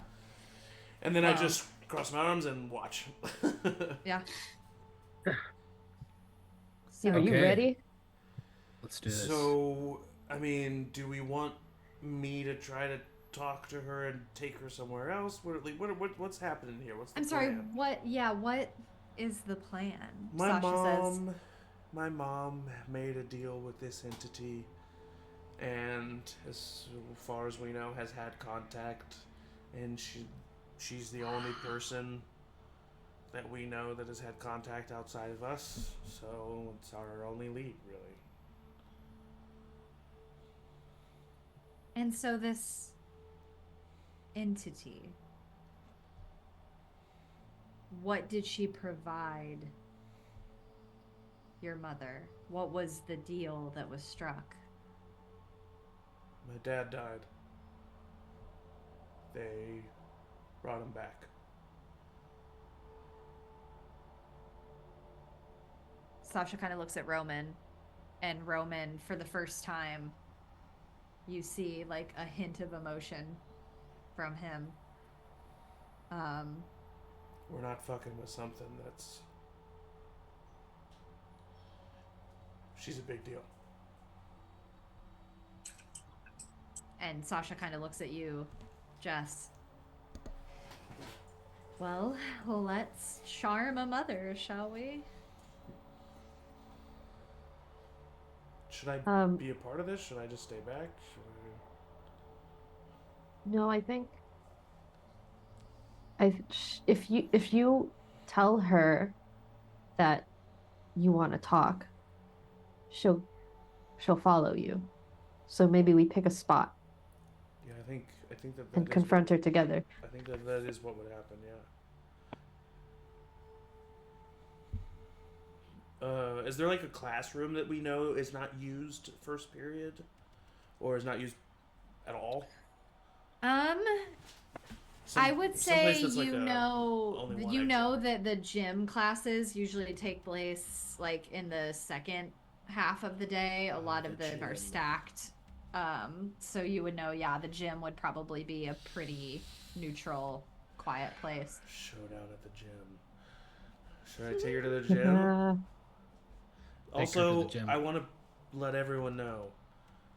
She has, if things somehow go south, which I don't think they will, because I don't think she actually means me or any of you harm. But she has powers, like me, and was also able to get rid of mine for a period of time very easily. So, I don't know. Just be careful, I guess. Be on your toes. I hypnotized her once, and that was that after she got powers? I think so. Maybe. It was before. It might have been the cause of all of this. Who knows? Well, if that is true, then I am deeply sorry, Steve. I don't think that's what happened, Vernon. I'm just messing. Okay. All right. So should you all just go to the gym and I'll meet you there? That sounds like a great plan. Yeah. Fine by me. All right. See ya soon. Cora I'll would shoot a whisper text to when you. we're walking on our way. Cora would whisper to you, Vernon. I'm gonna go to homeroom. Cover for us. That way, not everybody's gone. I know I'm not in the same homeroom as you guys, but you know, that way it's not. You know, if things go down on the inside. Okay, I think that's a good idea. I appreciate it. But if things do go down, I will text you. Okay. Be safe. You too. And she will go in to school. I'll head to the main office. Cool. So the rest of you will go in the building and veer towards the empty gym. Sasha and Roman kind of follow close to you, Jess. Josie and Vernon, you, I'm assuming, are following as well. Mm-hmm.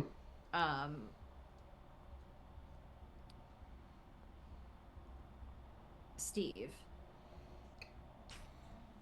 God. You make your way to the main office and you just feel that your mom is going to be at her desk. Mm-hmm. And you walk around the corner through the doorway, and sure enough, she is there, and she looks rough. She is slightly disheveled. It looks like she hasn't slept. She's not like as put together as she usually is. Like, she takes pride in this job. And she looks tired. I think that Steve goes up to her with empathy in his face. Steve. Hi. Hi, Mom. Hi, are you okay? She wants to talk to us. Who? You know who.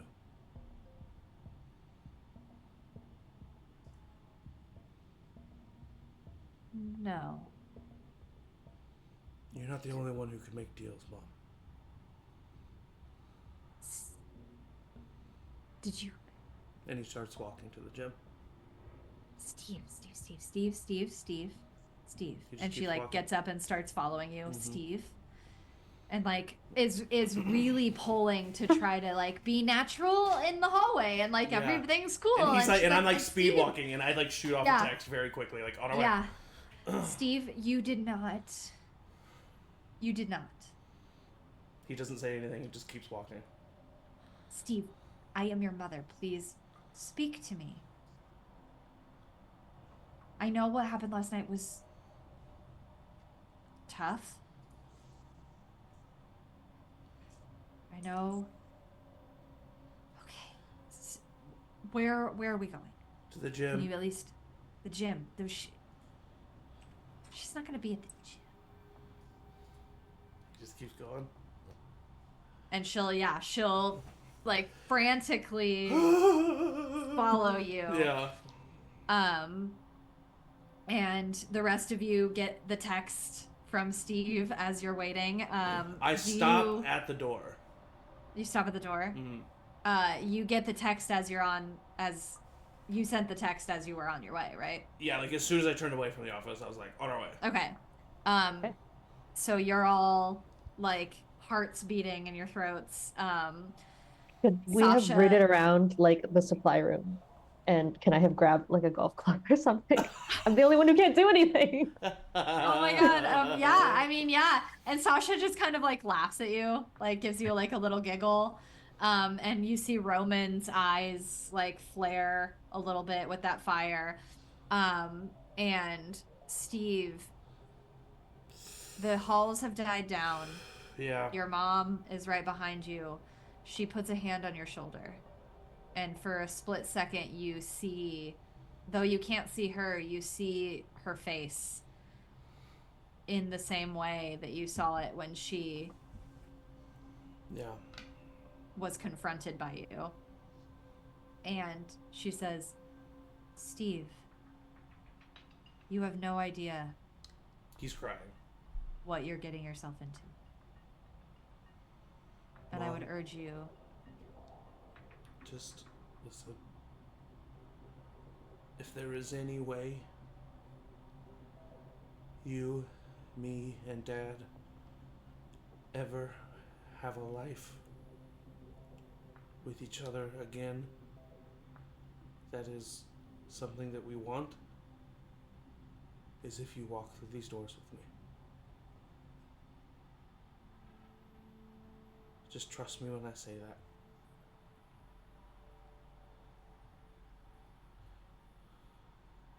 She's not on the other side of this door.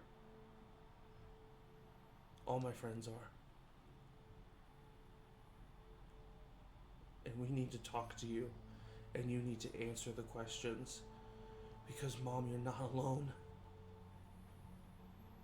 And neither am I. I thought I was, but I'm not. And neither are you. You don't have to deal with her alone. Don't give up on me, on us, so easily. The mom I know wouldn't be doing any of this. It's not right. You raised me to be fair and kind and to not be a sore loser. Well, Mom, we lost. And we can't just be a sore loser. We have to keep trying. Please, please, walk through these doors with me.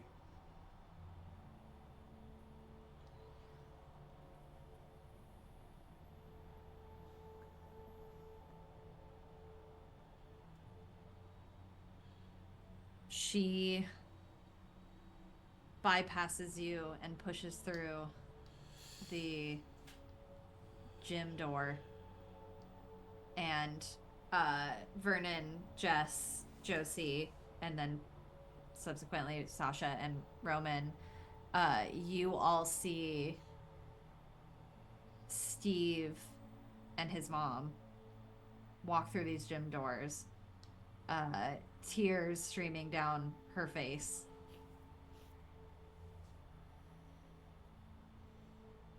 And she stops in front of all of you. Say what you need to say. Ask what you need to ask. I put my arm around my mom.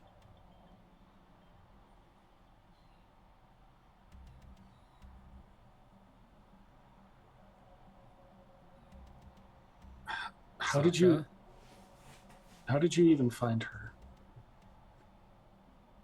to begin with?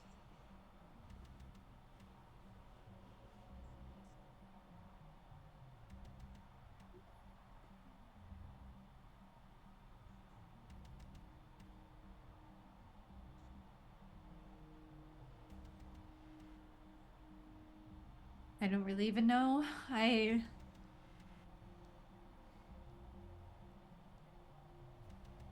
Steve, you have to know it was the hardest thing that's ever happened to me. I didn't know what to do. I didn't know who I was. He just hugs her. He just hugs her. It's okay. It's okay. And I just asked for it to go away. I just asked for it to go away. So she came to you. You didn't seek her out.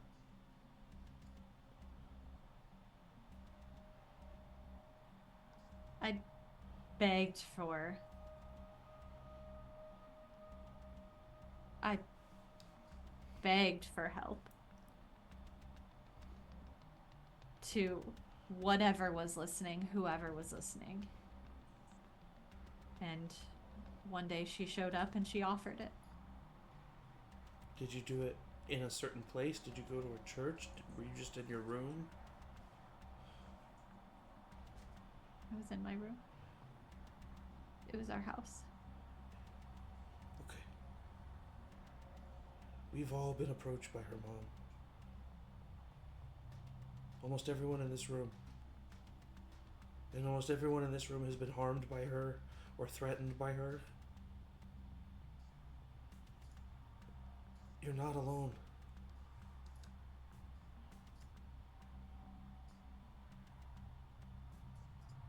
But we can't let whatever's living in that house continue living with us.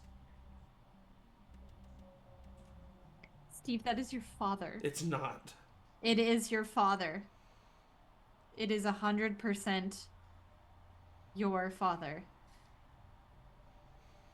I made sure of it. I did what I needed to do to get him back. What did you need to do? Did she tell you what it cost? Oh, I know what it cost. I was there the whole time. What did it cost?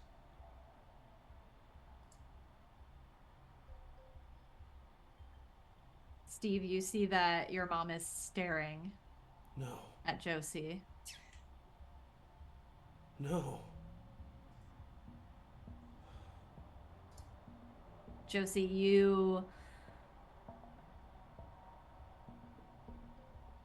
feel the weight of your body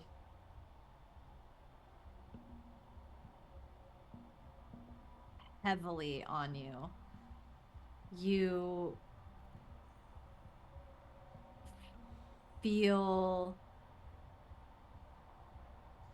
rain dripping on your skin. You smell dirt and an impending storm and the foliage around you, and you can't remember.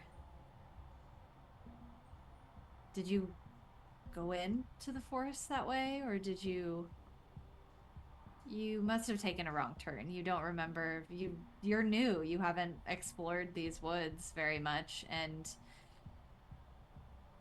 you hear a crack,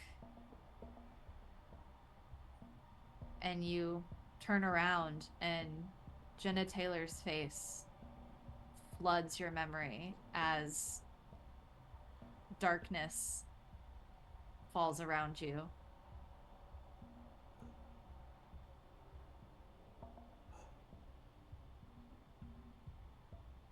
And she's looking at you in this gym, and for the first time you remember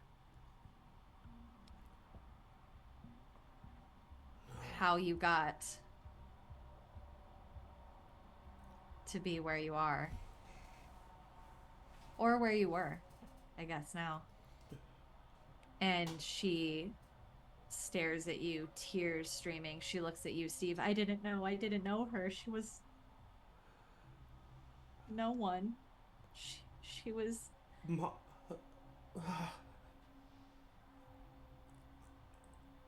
Was it just me?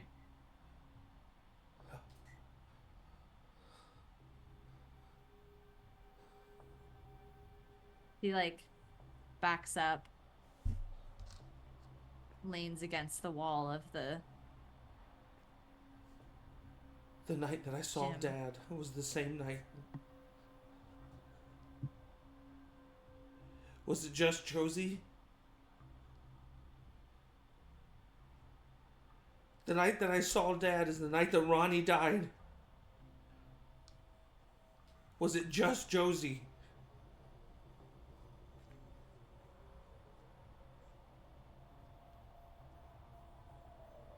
Ronnie was the last. And she said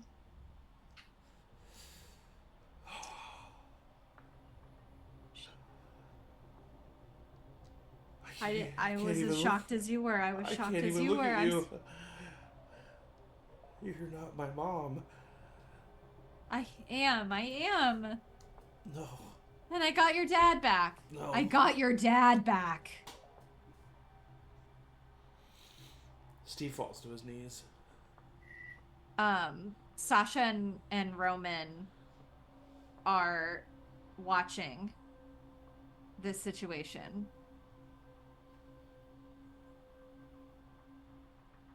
And as Steve falls to his knees and as Josie backs up and this strange woman sinks to the floor, he steps up and kind of very charismatically bridges the gap and says, "Hey, Steve,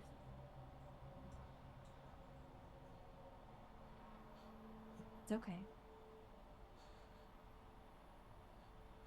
It's okay to be angry. But, and I'm sorry, you're Steve's mom. I'm Sasha. I'm one of Steve's new friends. And this is Roman. Roman has, I think, a similar experience. Roman promised himself to someone who told him that he could do great things. And now Roman will spend his life paying that back. Does that sound like what you went through? And Steve, your mom, kind of nods through her tears, and she's, almost like sobbing at this point. And Sasha goes to you, Steve, and puts his hand on your shoulder. And like kind of rubs your back. And for a moment you feel grounded. I think that we all make choices when we're grieving. I think we make choices when we're suffering.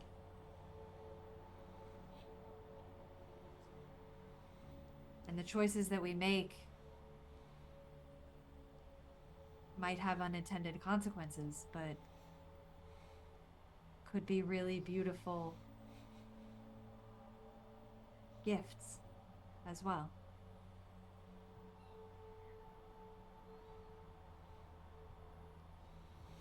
No, What are you even talking about? you're wrong. She at least knew about Josie. She admitted to herself. She said she didn't even know Josie. She was a no one. My mom knew what the price was going to be. Josie, Steve turns to her. I hope you know, I never knew. I'm so sorry. Steve. I didn't know, Josie. She took my brother away.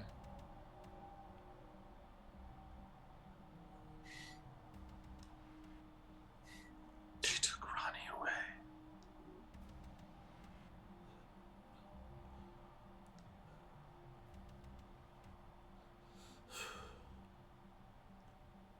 I think that Steve goes up to Josie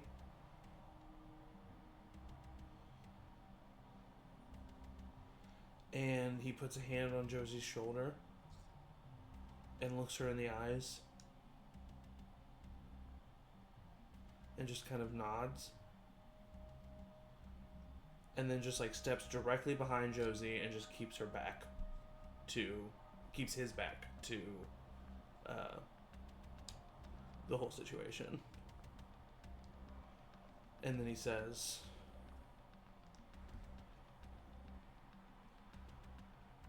whatever you want to do.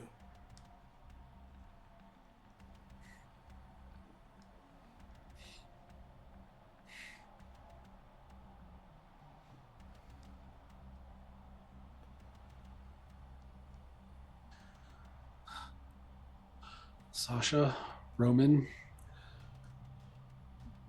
is that all you have to make peace with a monster? Oh, we want to make peace. Sure sounds like that's what you're saying. By any means necessary? And for who? Peace for her, peace for you. There has to be consequences.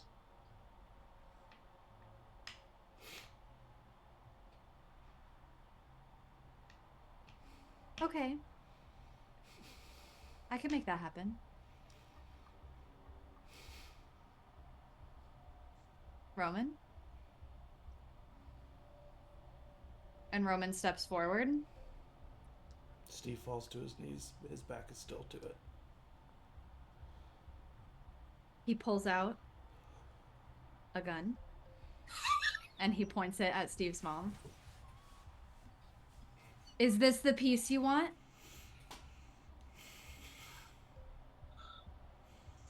She killed my little brother. Sounds like she killed you.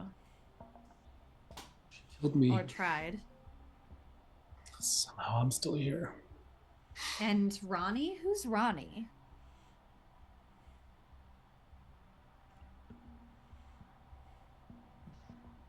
Is anyone going to tell me who Ronnie is? Or do you want Roman to go ahead and do the deed? She was my best friend. She was the first person to ever accept me the way that I was.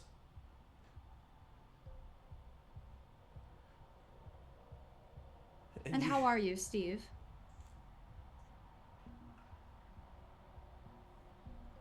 Different.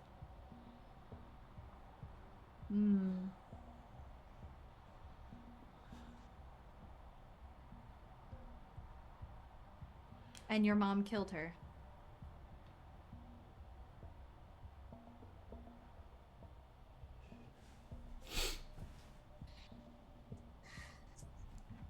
Yes.